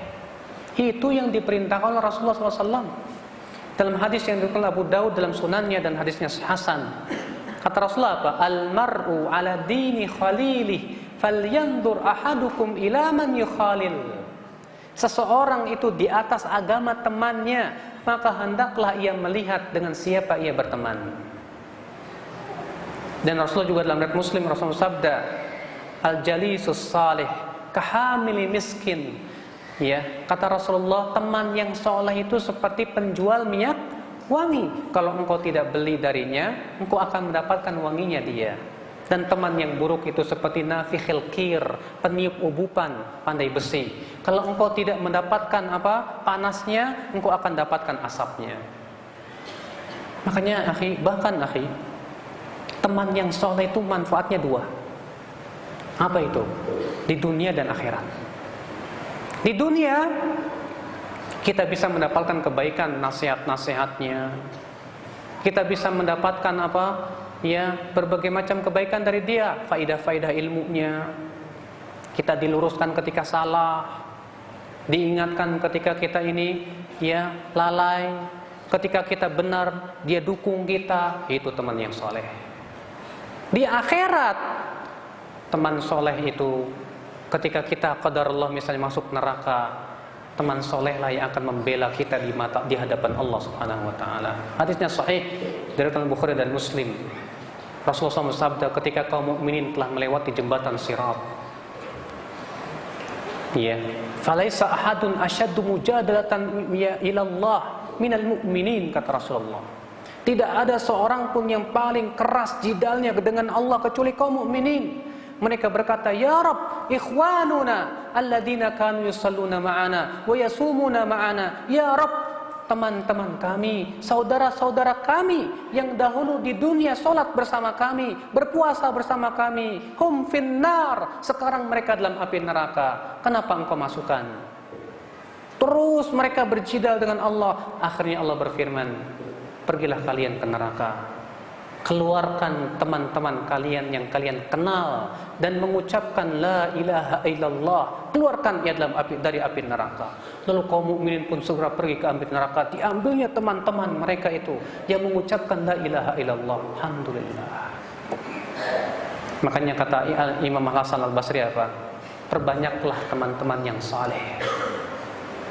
Semoga mereka bisa menolong Anda dan kita ketika kita di hari akhirat masuk neraka. Mereka telah berhasil, mereka membela kita di hadapan Allah Subhanahu wa taala.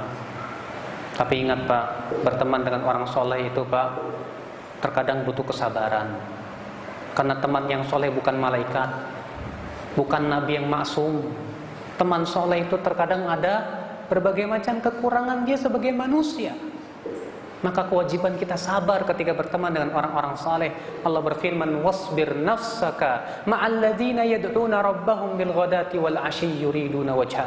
Sabarkan dirimu bersama orang-orang yang senantiasa menyeru Rabbnya di waktu pagi dan petang, mengharapkan wajahnya. Inilah Bapak sekalian 9 perkara yang akan mendatangkan cinta Allah kepada kita. Segera kita berusaha untuk merealisasikannya dalam kehidupan kita. Saya dan antum semuanya sama, berlomba-lomba dalam hal ini. Barangkali antum yang mendengar lebih bisa mengaplikasikan daripada saya. Yang jelas, wa fi dzalika falyatanafasil mutanafisun. Untuk itulah kita berlomba-lomba dalam kehidupan dunia ini. Barangkali ini saja yang dia sampaikan dan kita menuju tanya jawab. Ada pertanyaan? Assalamualaikum warahmatullahi wabarakatuh. Ustaz, ada sebagian orang atau aliran di Indonesia yang mengatakan katanya isi Al-Quran sudah banyak yang dipalsukan. Mohon dijelaskan. Subhanallah, ini jelas kedustaan Pak. Bagaimana tidak dusta Pak? Bukankah Allah sudah berjanji untuk menjaga Al-Quran? Allah berfirman, inna nahnu nazzalna dzikra wa inna lahu lahafidhun. Sesungguhnya kamilah yang telah menurunkan adzikr, yaitu Al-Quran, dan kamilah yang akan menjaganya. Allah di sini berjanji untuk menjaga Al-Quran. Berarti orang yang mengatakan bahwa ayat Al-Quran sudah banyak dipalsukan, sudah banyak yang tidak asli, dia seakan-akan menuduh Allah nggak becus menjaga Al-Quran.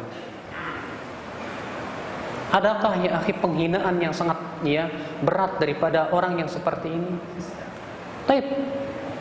Kalau Al-Quran itu kita ragukan, lalu apa yang menjadi sandaran kita? Kalau Al-Quran sudah banyak dipalsukan, apa bedanya dengan Taurat dan Injil kalau begitu yang dirubah-rubah oleh pendeta-pendeta mereka? La ilaha illallah. Kalau begitu, apa kehebatannya umat Islam dibandingkan dengan Yahudi dan Nasrani? La ilaha illallah. Makanya Bapak sekalian lihat Pak, orang-orang yang meragukan apa? Keautentikan Al-Quran, mau tidak mau mereka akan bergaya seperti orang Nasrani. Bagaimana? Orang Nasrani menganggap bahwasanya pendeta-pendeta mereka itu mendapatkan wahyu dan ilham dari Allah. Makanya mereka orang Nasrani mengatakan pendeta-pendeta itu punya hak, dan mereka bisa mendapatkan langsung titah dari Allah Subhanahu wa taala. Mereka pun juga yang merubah-rubah Al-Quran sama pendapatnya. Imam kami itu yang tahu tentang Al-Quran yang asli. Tapi ketika tanya, kemarikan dong Al-Quran yang asli, ya nanti dibawa oleh imam kami yang terakhir di akhir zaman. Subhanallah. Sebetulnya ini tujuannya untuk merusak Islam, Bapak. Menghancurkan Islam dari dasarnya itu Al-Quran. Kalau Al-Quran diragukan, berarti Islam itu sendiri dilakukan. Bahkan padahal kata para ulama, orang yang meragukan Al-Quran satu huruf saja, maka ia murtad dari agama Islam. Orang yang meragukan Al-Quran satu huruf saja, ia murtad dari agama Islam. Bagaimana dia hendak katakan bahwasanya Al-Quran sudah dipalsukan sebagiannya? La ilaha illallah. Ini jelas ya akal Islam. Sekali lagi perbuatan orang-orang yang zindik, yang ingin menghancurkan Islam sebetulnya. Bagaimana kedudukan membaca Al-Quran dibandingkan zikir? Ketahuilah akhi, para ulama semua bersepakat bahwa zikir yang paling utama adalah membaca Al-Quran. Afdalul zikri, zikir yang paling utama yaitu membaca Al-Quran. Kenapa? Disebutkan dalam hadis, man qara'a harfan minal Quran, siapa yang membaca satu huruf saja dari Al-Quran, maka ia mendapatkan 10 kali lipat. Kata Rasulullah, la aqulu, aku tidak mengatakan alif lam mim itu satu huruf. Akan tetapi saya katakan alif satu huruf, lam satu huruf, mim satu huruf. Nah, Bapak kalau baca alif lam mim dapat berapa tuh, Pak? Hah? Dapat 30. Kalau Bapak baca alhamdulillahi rabbil alamin, dapat berapa, Pak? Ya hitung aja sendiri. Iya. Sekarang Pak, zikir subhanallah dapat berapa? Zikir subhanallah dapat berapa? Sekali membaca subhanallah berapa? Siapa yang tahu? 10. Alhamdulillah 10. Allahu Akbar 10. La ilaha illallah 10. Sedangkan Al-Quran satu hurufnya berapa? 10. Berarti lebih besar mana pahalanya? Jelas Al-Quran dong, membaca Al-Quran. Makanya kata para ulama, zikir yang paling utama adalah membaca Al-Quran. Namun, di sini, di saat keadaan-keadaan tertentu, terkadang zikir subhanallah alhamdulillah itu lebih utama. Kapan? Ketika kita membaca Al-Quran ternyata hati kita tidak bisa khusyuk. Ustaz, saya kalau baca Quran kok hati saya nggak bisa khusyuk ya. Tapi kalau saya baca subhanallah, alhamdulillah, la ilaha illallah, Allahu akbar, hati saya terasa nikmat rasanya. Maka kata para ulama, di saat itu membaca subhanallah lebih utama. Kenapa? Karena tujuan zikir adalah memberikan ketenangan dalam hati. Tujuan ibadah adalah menghasilkan ketakwaan di hati. Maka semakin zikir itu menghasilkan ketakwaan kepada Allah, maka itu semakin besar pahalanya di sisi Allah Subhanahu wa taala. Iya. Apa boleh seseorang pengisi ceramah melewati waktu sholat di masjid berjamaah? Boleh atau tidak? Yang saya baca dari kitab-kitab para ulama, apabila sholat tersebut adalah sholat yang memang pasti ya, mau tidak mau ada jedanya. Seperti sholat, dan semua sholat pasti ada jedanya. Maksudnya jeda di sini ada waktu tenggang. Seperti sholat duhur itu dari semenjak apa? Terbit matahari, matahari tergelincir sampai apa? Bayangan seseorang sama dengan dirinya. Sholat isya misalnya. Maka kata para ulama, mengakhirkan sholat isya itu lebih utama. Kenapa? Karena waktu isya yang paling utama itu di akhirnya. Nah kalau misalnya ada orang taklim, nanti aja sholatnya diakhirkan dikit, kita taklim dulu, boleh? Yang saya ketahui para ulama mengatakan boleh. Tapi kalau dikhawatirkan timbul mafsadah atau mudarat karena masyarakatnya nggak paham, misalnya, ini kok ustadz mengakhir-akhirin waktu sholat gimana sih? Akibat karena ketidaktahuan mereka, maka tentu si ustadz pun juga ya tegakkanlah sholat pada waktunya untuk menghindari mudarat yang lebih besar. Setelah itu fahamkan kepada mereka bahwa sebetulnya boleh diakhirkan. Ya apalagi waktu isya. Kalau waktu isya yang paling utama justru diakhirkan. Akhul Islam azani Allah wa iyyakum.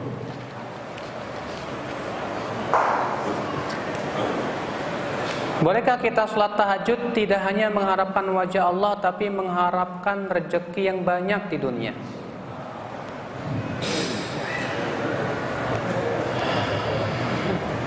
Bapak buka surat Hud ayat 15-16. Allah berfirman, "Man kana yuridul hayatad dunya wa zinataha nuwaffi ilaihim a'malahum fiha wa hum fiha la yubkhasun." Barang siapa yang menginginkan dunia dan perhiasannya, kami akan berikan apa yang dia inginkan dari amalannya tersebut tanpa dikurangi sedikit pun juga. Ulaika alladzina laisa lahum fil akhirati illan nar. Mereka itu di hari akhirat tidak akan mendapatkan apa-apa kecuali api neraka. Wa habita ma sana'u fiha wa batilum ma kanu ya'malun. Dan batal amalan mereka, sia-sia usaha mereka. Al-Imam As-Suyuti rahimahullah dalam kitab Al-Ashbah wa Nadhair, ketika beliau membahas tentang orang yang haji, niatnya dua. Niat yang pertama haji lillahi ta'ala, yang kedua haji dalam rangka bisnis. Apakah dia mendapatkan pahala atau tidak? Maka beliau menjawab, dilihat mana yang paling dominan. Kalau yang paling dominan haji lillahi ta'alanya, dia dapat pahala. Kalau yang paling dominan bisnisnya, dia dapat dosa. Kalau ternyata 50-50, sama kuatnya lillahi ta'ala dan bisnisnya sama-sama kuat, tasaqata, saling berguguran.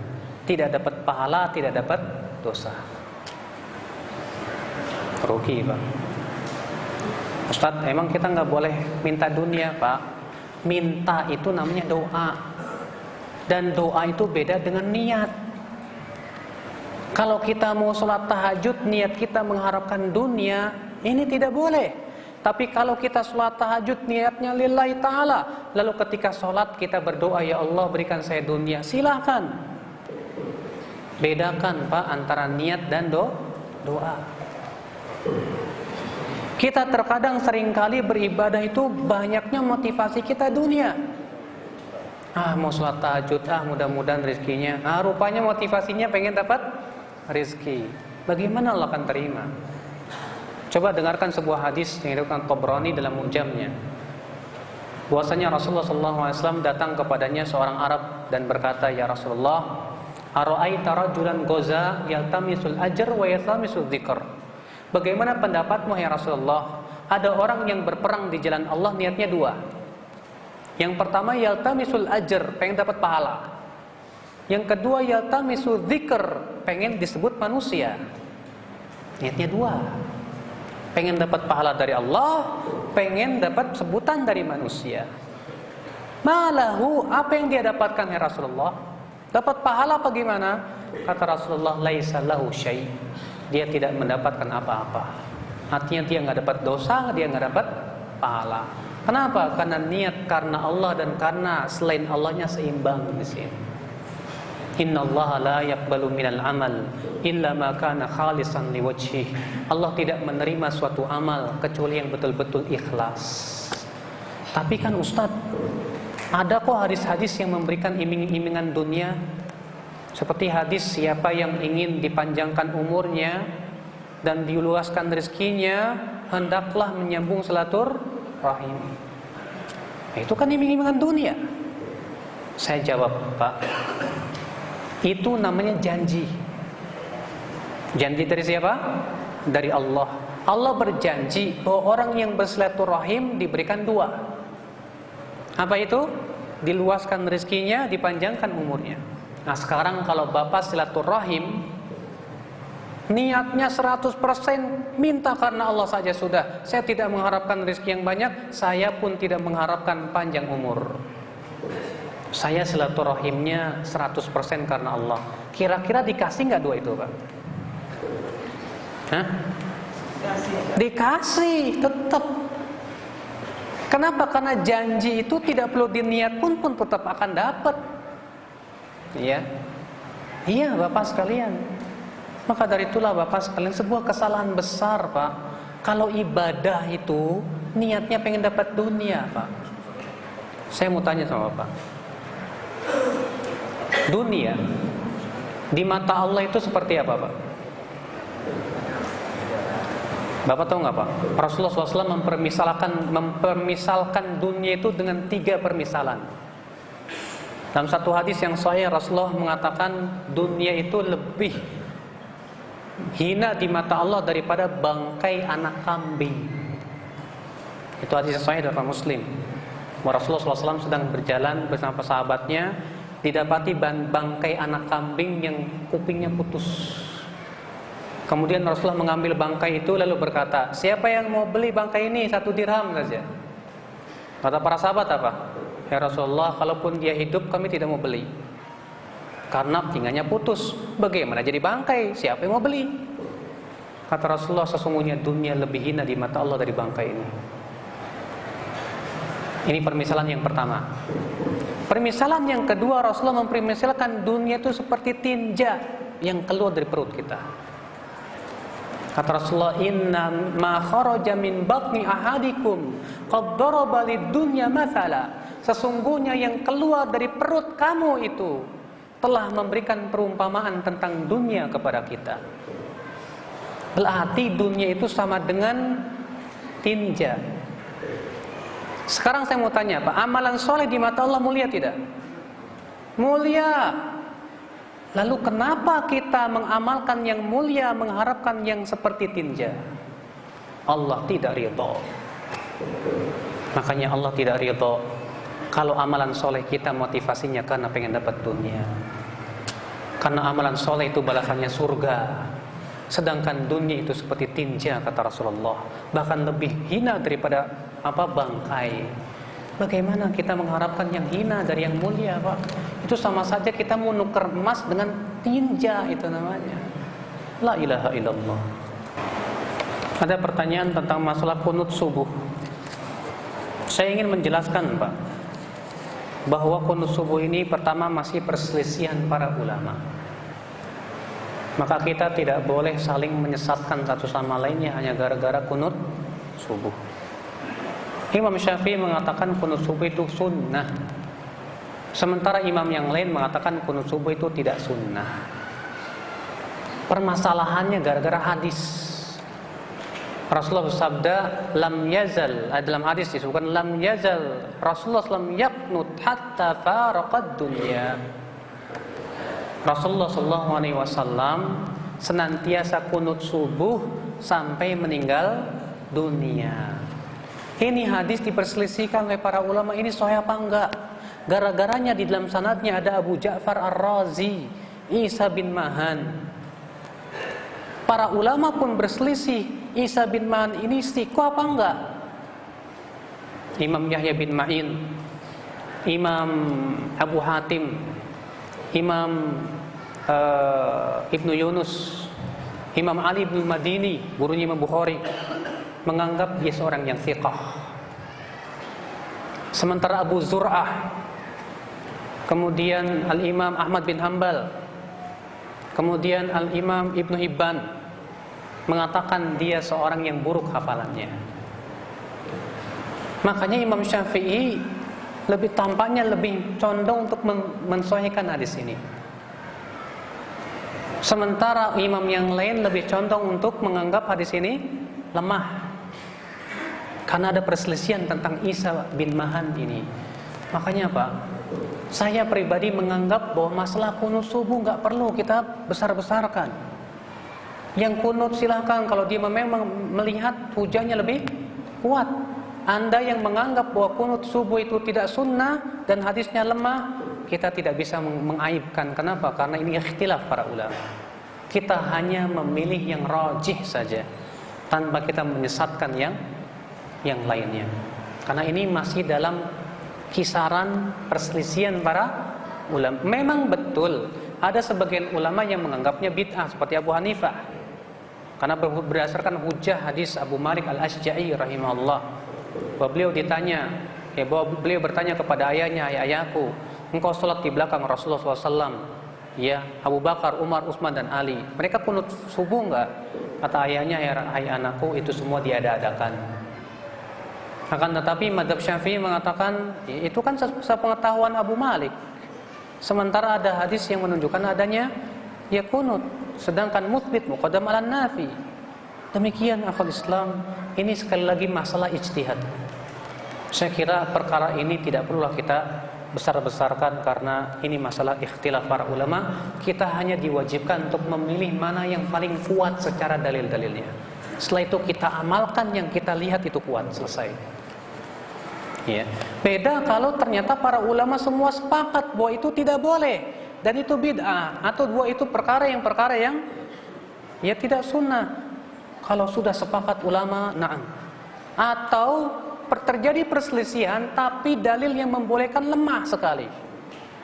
Saya berikan contoh. Abu Hanifah mengatakan yang namanya arak itu yang terbuat dari anggur saja. Adapun selain anggur maka tidak disebut arak. Ini pendapat siapa? Abu Hanifah. Jumhur mengatakan arak itu setiap yang memabukkan, baik dari anggur ataupun kurma ataupun yang lainnya. Berdasarkan hadis yang sahih, ya. Apa itu? Kullu muskirin khamrun wa kullu khamrin haram. Setiap yang memabukkan itu arak dan setiap arak itu haram.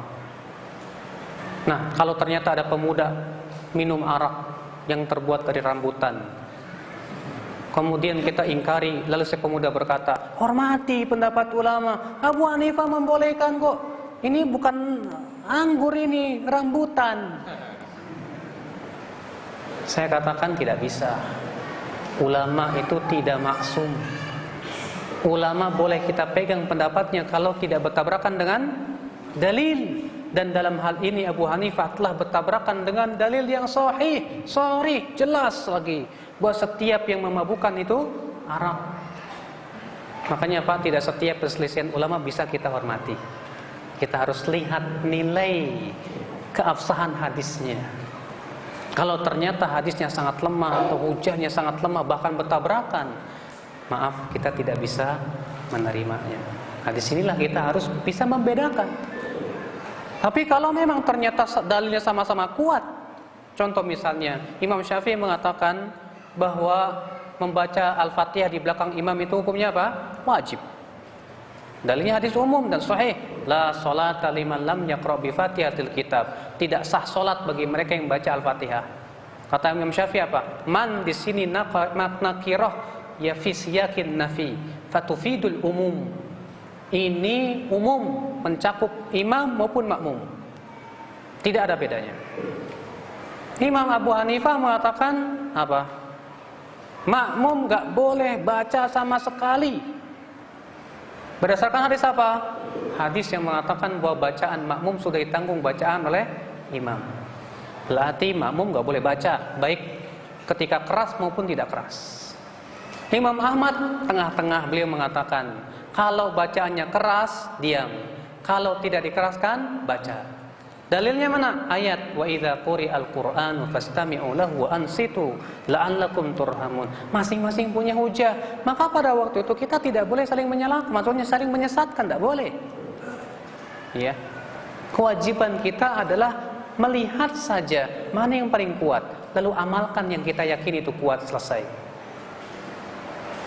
Jadi Pak, ya, memang tidak setiap perselisihan bisa kita hormati. Tapi di sana ada yang bisa kita lihat, ya, dan masing-masing hujahnya kuat, dan di sana yang ternyata hujahnya sangat lemah, bahkan bertabrakan dengan hadis-hadis Nabi sallallahu alaihi wasallam yang sahih dan sharih. Ya.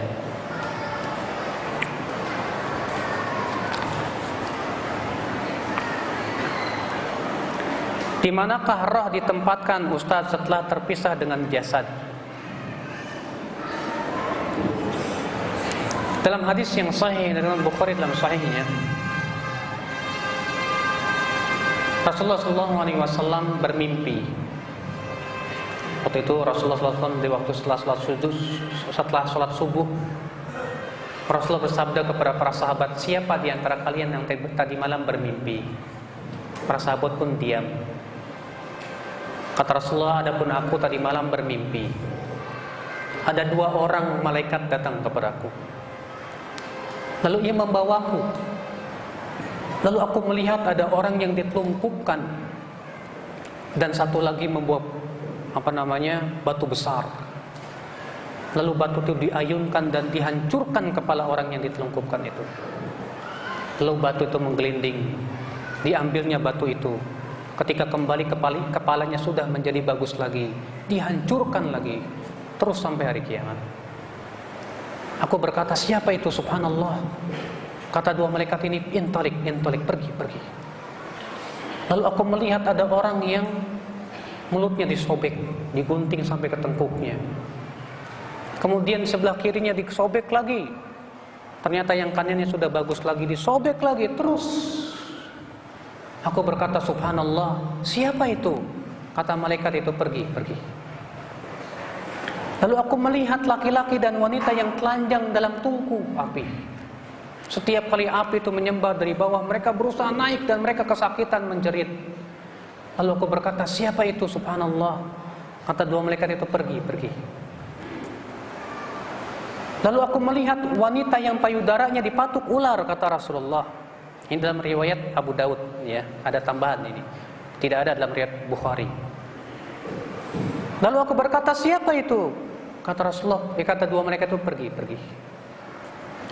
Lalu aku melihat ada orang yang berenang di atas di sungai darah. Sementara di pinggir sungai itu ada orang yang menyeramkan sekali. Setiap kali orang itu sampai ke tepian, dibukanya mulutnya, disempalkannya dengan batu, lalu ia berenang lagi. Demikian setiap kali ke tepian, demikian seterusnya. Aku berkata, subhanallah, siapa itu? Kata mereka, pergi. Lalu aku masuk ke sebuah kebun. Aku melihat seorang laki-laki. Saking tingginya laki-laki itu, kata Rasulullah, hampir-hampir aku tidak bisa melihat kepalanya. Aku berkata, siapa itu? Dan di sekitar laki-laki itu ada anak-anak kecil. Kata malaikat, pergi. Kemudian aku diperintahkan naik ke sebuah pohon. Lalu aku pun naik ke pohon itu, dan aku dapatkan sebuah rumah di pohon itu, dan aku melihat di situ arwah kaum mukminin. Lalu aku berkata, rumah siapa ini? Kata 2 malaikat itu, pergi. Aku naik lagi terus. Ternyata aku mendapatkan rumah lagi di atasnya.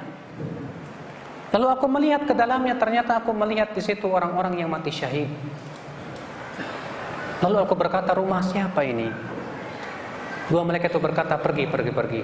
Naik lagi, aku terus naik sampai aku melihat sebuah rumah di atas awan. Lalu 2 malaikat itu berkata, itulah rumahmu. Lalu aku pun pergi ingin masuk. Lalu malaikat itu berkata, belum saatnya sekarang. Kemudian aku pun pulang. Kemudian aku bertanya kepada dua malaikat itu, tolong ceritakan kepadaku, siapa mereka yang aku lihat itu? Kata malaikat itu, adapun orang yang ditelungkupkan lalu dihancurkan kepalanya, itu orang yang diajarkan oleh Allah Al-Quran, tapi ia tidak mengamalkannya. Ia tidur di waktu malam dan bagaikan keledai di waktu siang. Adapun yang kamu lihat orang yang mulutnya disobek, itu orang yang keluar dari rumahnya membawa kedustaan sampai tersebar ke ufuk timur dan barat. Adapun yang kamu lihat wanita dan laki-laki telanjang dalam tungku itu, mereka para pelacur. Adapun wanita yang kamu lihat payudaranya dipatuki oleh ular, itu wanita yang tidak mau memberikan ASI-nya kepada anaknya. Adapun yang kamu lihat yang berenang di sungai darah, itu para pemakan riba. Adapun laki-laki yang kamu lihat di tengah kebun tersebut dan di sekitarnya anak-anak, itu adalah bapakmu Ibrahim. Adapun rumah yang kamu lihat di situ ada kaum mukminin, itu ditempatkannya roh kaum mukminin di sana. Iya. Subhanallah. Namun kata para ulama, mereka yang dikuburkan dalam kuburan, ya mereka yang telah dikuburkan tersebut tetap masih ada hubungannya dengan rohnya tersebut. Walaupun ya kata Ibnu Qayyim, kehidupan manusia melewati 4 fase. Fase pertama fase di dalam janin. Fase kedua fase kehidupan dunia. Fase ketiga adalah di alam kubur. Fase keempat di akhirat. Fase yang pertama, hubungan antara roh dan badan itu lemah sekali. Fase yang kedua yaitu kehidupan dunia. Maka pada waktu itu lebih berdominan tubuh badan daripada roh, karena yang merasakan kenikmatan dan yang lainnya badan kita. Fase yang ketiga yaitu dalam alam kubur.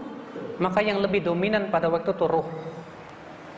Adapun fase yang keempat akhirat, maka hubungan antara roh dan badan sangat sempurna sekali. Nah ini akal Islam, azani Allah wa iyyakum. Makanya adab kubur ada.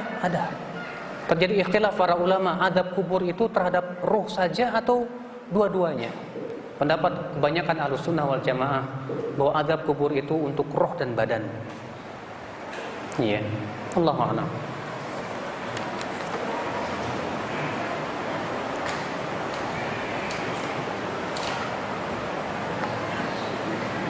Ustaz tadi mengatakan pahala sholat malam dan sholat subuh berjamaah di masjid sampai duha, pahala sama dengan haji dan umrah, itu kan untuk laki-laki. Sedangkan kan wanita disuruh di rumah, gimana itu? Ibu tentunya mengikuti sunnah Rasul lebih besar pahalanya. Ketika Rasulullah bersabda, la tamna'u ima Allah masajidallah wa buyutuhunna khairun lahun. Jangan kalian mencegah para wanita untuk pergi ke masjid, tapi rumah mereka lebih baik buat mereka. Rasulullah bersabda di mana? Di Madinah. Di situ ada masjid yang sholat, siapa yang sholat di situ lebih baik daripada di tempat lain 1000 kali lipat. Tapi ternyata sholat di rumah mereka lebih baik. Maka dari itu wanita kalau dia mau sholat di masjid silakan. Tapi kalau mau mencari yang lebih utama, ya di rumah. Lebih utama, iya, betul, khusus untuk wanita. Ya, khusus untuk wanita, karena ada hadis yang menunjukkan kepada hal itu.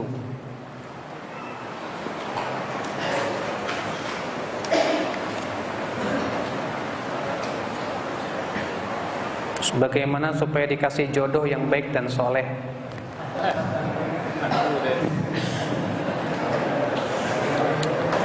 Iya Pak, Bu, ini yang bertanya akhwat ini.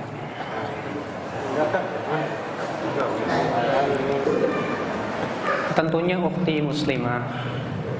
Yang pertama, kalau pengen dikasih yang baik, jadilah kamu wanita yang baik-baik dulu. Karena orang yang baik, insya Allah akan diberikan orang yang baik juga. Iya. Allah berfirman, at-thayyibatu lit-thayyibin. Wanita-wanita yang baik-baik adalah untuk laki-laki yang baik-baik. Yang kedua, banyak berdoa kepada Allah agar diberikan suami yang saleh.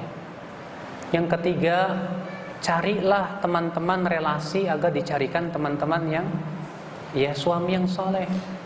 Jangan caranya pacaran. Sebab pacaran itu Pak, yang namanya laki-laki bisa saja kamuflase. Ya, karena dia lagi senang sama cewek, akhirnya pura-pura ngaji.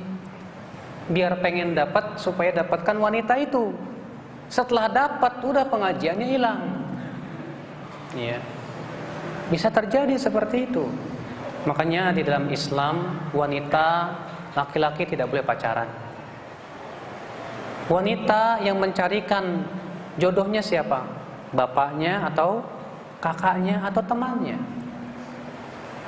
Mereka para wali-walinya yang punya tugas untuk mencarikan buat anaknya seorang pemuda yang saleh, yang masya Allah bertakwa kepada Allah dan Rasulnya. Itu kewajiban orang tua. Di zaman sekarang enggak, orang tua malah merasa aneh kok anak saya enggak pacaran ya. Aneh, subhanallah.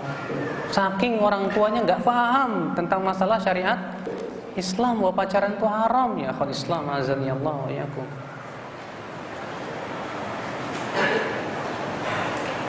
Bagaimana caranya sebagai orang tua agar bisa menumbuhkan cinta kepada Al-Quran, kepada anak-anaknya? Pertama, harus ada praktek dan contoh dari orang tua dulu. Itu yang terpenting. Ustaz, saya ingin menumbuhkan cinta anak kepada Al-Quran, tapi emak bapaknya nggak mau baca Quran. Susah. Kenapa? Karena anak itu Pak selalu mencontoh siapa? Orang tua.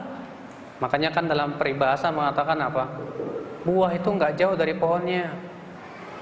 Ya.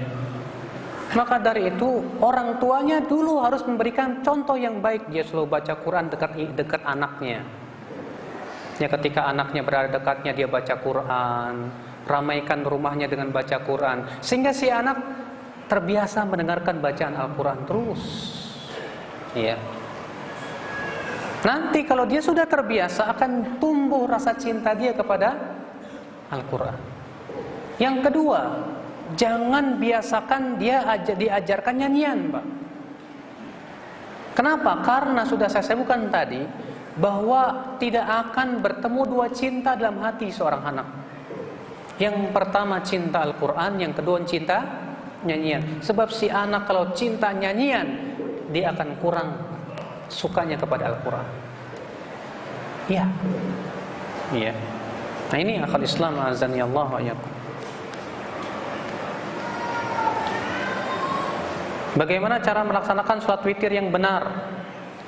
Ketahuilah witir itu bisa 1, bisa 3, bisa 5, bisa 7, bisa 9. Adapun 1 caranya jelas. Adapun 3, para ulama mengatakan bisa dengan 2 cara. 3 rakaat terus menerus dengan 1 salam. Ini dalam riwayat Aisyah dan Abu Daud. Atau 2-1. Ya, berdasarkan keumuman hadis salatul lail matna, salat malam itu 2 rakaat, 2 rakaat. Adapun 5 maka dengan cara tahiyat terakhir saja di akhirnya. Sebagaimana dalam hadis yang sahih dari Abu Daud. Adapun 7 rakaat dalam hadis Aisyah disebutkan Rasulullah SAW tahiyat awal di rakaat yang ke-6. Kemudian bangkit, lalu tahiyat akhir di rakaat ke-7, lalu salam. Adapun yang ke-9 rakaat maka tahiyat awal di rakaat ke-8. Kemudian bangkit, lalu tahiyat akhir di rakaat ke-9. Itu ada dalam Sunan Abu Daud dan sanadnya hasan insyaallah. Itu yang paling banyak, Pak. Tapi keseringannya Rasulullah salat tahajud itu 2 rakaat, 2 rakaat sebagaimana Rasulullah bersabda salatul laili matna. Salat malam itu 2 rakaat, 2 rakaat. Saya seorang istri yang baru beberapa bulan bekerja dan saya bekerja atas izin suami. Setelah saya menjalani pekerjaan itu saya sering berpikir, apakah pilihan saya ini bekerja disukai oleh Allah atau tidak? Bagaimana Ustadz? Kalau suami sudah mencukupi hidupnya, buat apa bekerja? Kenapa? Karena Allah Subhanahu wa taala memerintahkan wanita untuk tinggal di rumah. Allah berfirman, "Waqarna fi buyutikunna wa la tabarrujna tabarrujal jahiliyatil ula." Hendaklah kalian wanita tinggal di rumah-rumah kalian. Maka kalau anti sudah dipenuhi oleh suami sudah cukup, ya sudah apa lagi? Karena keluarnya wanita itu fitnah. Kata Rasulullah, wanita itu datang dengan membawa 4 dan pergi dengan membawa 8. Fitnahnya itu berat maksudnya. Keluarnya wanita itu sudah fitnah. Maka kalau memang suami sudah mencukupi anti, cukuplah sudah di rumah, tawakal kepada Allah, banyak-banyak ya berbakti kepada suami, fokus untuk mendidik anak dan yang lainnya. Ya.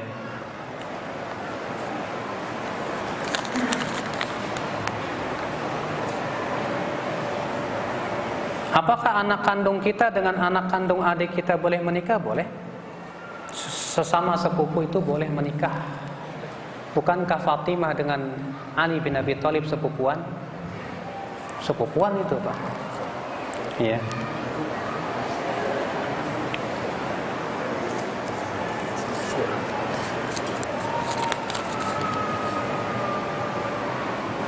Bagaimana kiat-kiat dikala iman kita turun, Ustadz? Solusinya gimana? Subhanallah, pertanyaan yang agung, Pak.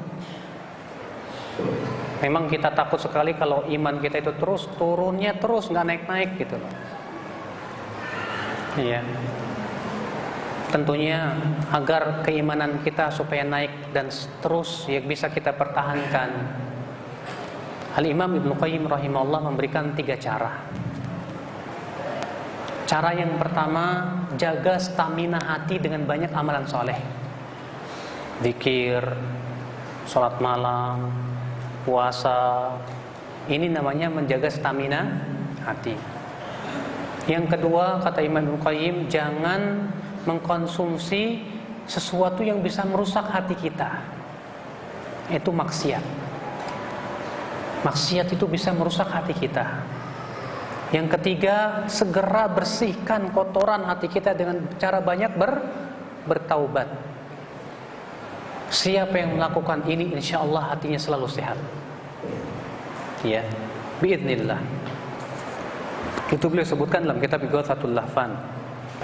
Bagaimana menyadarkan masyarakat kita tentang cinta kepada Allah, Ustaz? Di sinilah Pak, memang penting sekali Pak. Mengenalkan masyarakat kepada Allah agar mereka cinta kepada Allah penting sekali. Kenapa Pak?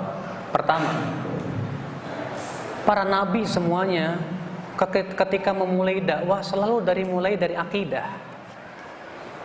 Ya, supaya kita ini takut kepada Allah dan cinta kepada Allah. Aisyah berkata dalam riwayat Bukhari, adalah yang pertama kali turun dalam Al-Qur'an itu tentang surga dan neraka. Kalaulah yang pertama kali turun jangan mencuri, kami tidak akan meninggalkan pencurian. Kalaulah yang pertama kali turun jangan berzina, kami tidak akan meninggalkan berzinahan.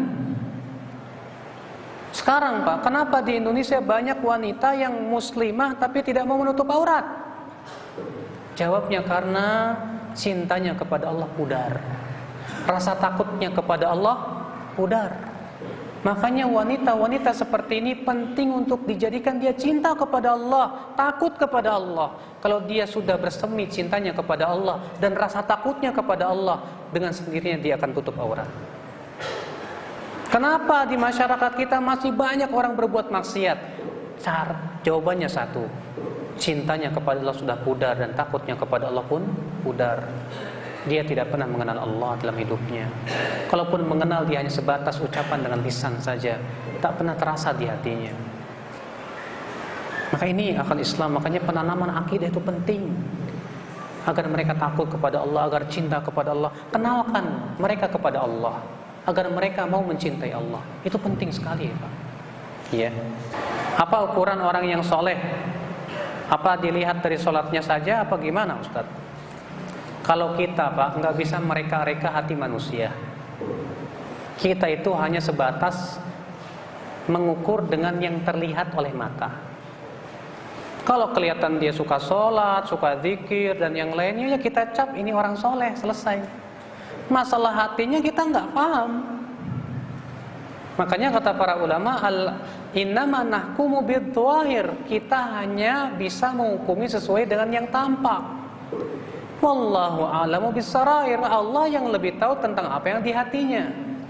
Kalau dia menampakkan kesolehan, kita hukum dia soleh. Kalau dia menampakkan keburukan, kita hukum dia buruk. Masalah hati hanya Allah yang tahu. Nah, inilah apa yang kita takutkan. Kita khawatir kita tampak di depan mata orang kita seorang soleh, tapi di depan Allah kita nggak soleh. Kenapa? Karena ternyata kita bertakwa kepada Allah sebatas dengan badan, sementara hati kita tidak bertakwa kepada Allah, tidak takut kepada Allah. Di saat sendirian kita jadi orang yang tidak takut kepada Allah. Padahal disebutkan dalam riwayat Abu Daud, yu'ta birrajul yaumal qiyamah, nanti pada hari kiamat akan dibawa atau akan datang seorang laki-laki, ya, ma'ahu thawabun amsal jibal tuhamah, dia akan membawa pahala sebesar-besar gunung Tuhamah, besar pahalanya. Apa yang terjadi? Tiba-tiba Allah menghancurkan pahalanya. Lalu para sahabat bertanya, wahai Rasulullah, siapa itu? Merugi sekali. Kata Rasulullah, mereka itu seperti kalian mengambil malam sebagaimana kalian mengambil malam. Walakinnahum idza khalau bimaharimillah intahakuha. Akan tetapi mereka adalah orang yang apabila bersendirian dengan keharaman Allah, mereka berani melanggarnya. Rupanya solehnya kalau kelihatan manusia. Kalau enggak kelihatan manusia, jadi orang yang paling bobrok di dunia. Ini yang kita khawatirkan akhir Islam azan ya Allah wa yakum. Yang paling tahu tentang kesolehannya diri kita, Allah dan diri kita. Adapun orang lain hanya sebatas menghukumi dengan mata kepala, selesai. Saya bisa baca Quran tapi tidak bisa mentadaburinya. Bagaimana hukumnya, Ustaz? Sebetulnya bisa, namun perlu usaha, itu aja. Ya. Bagaimana caranya? Belilah buku terjemahan dan tafsirnya. Dari tafsirnya kita bisa memahami, oh makna ayat ini begini. Ya. Kalau ternyata kita baca Quran saja tapi nggak paham, dapat pahala, dapat. Tapi kalau kita sambil tadaburi, itu jauh lebih utama, karena itu tujuan diturunkannya Al-Quranul Karim. Baik, saya kira cukup Bapak sekalian dari saya. Mudah-mudahan apa yang disampaikan bermanfaat. Mohon maaf tidak bisa menjawab semua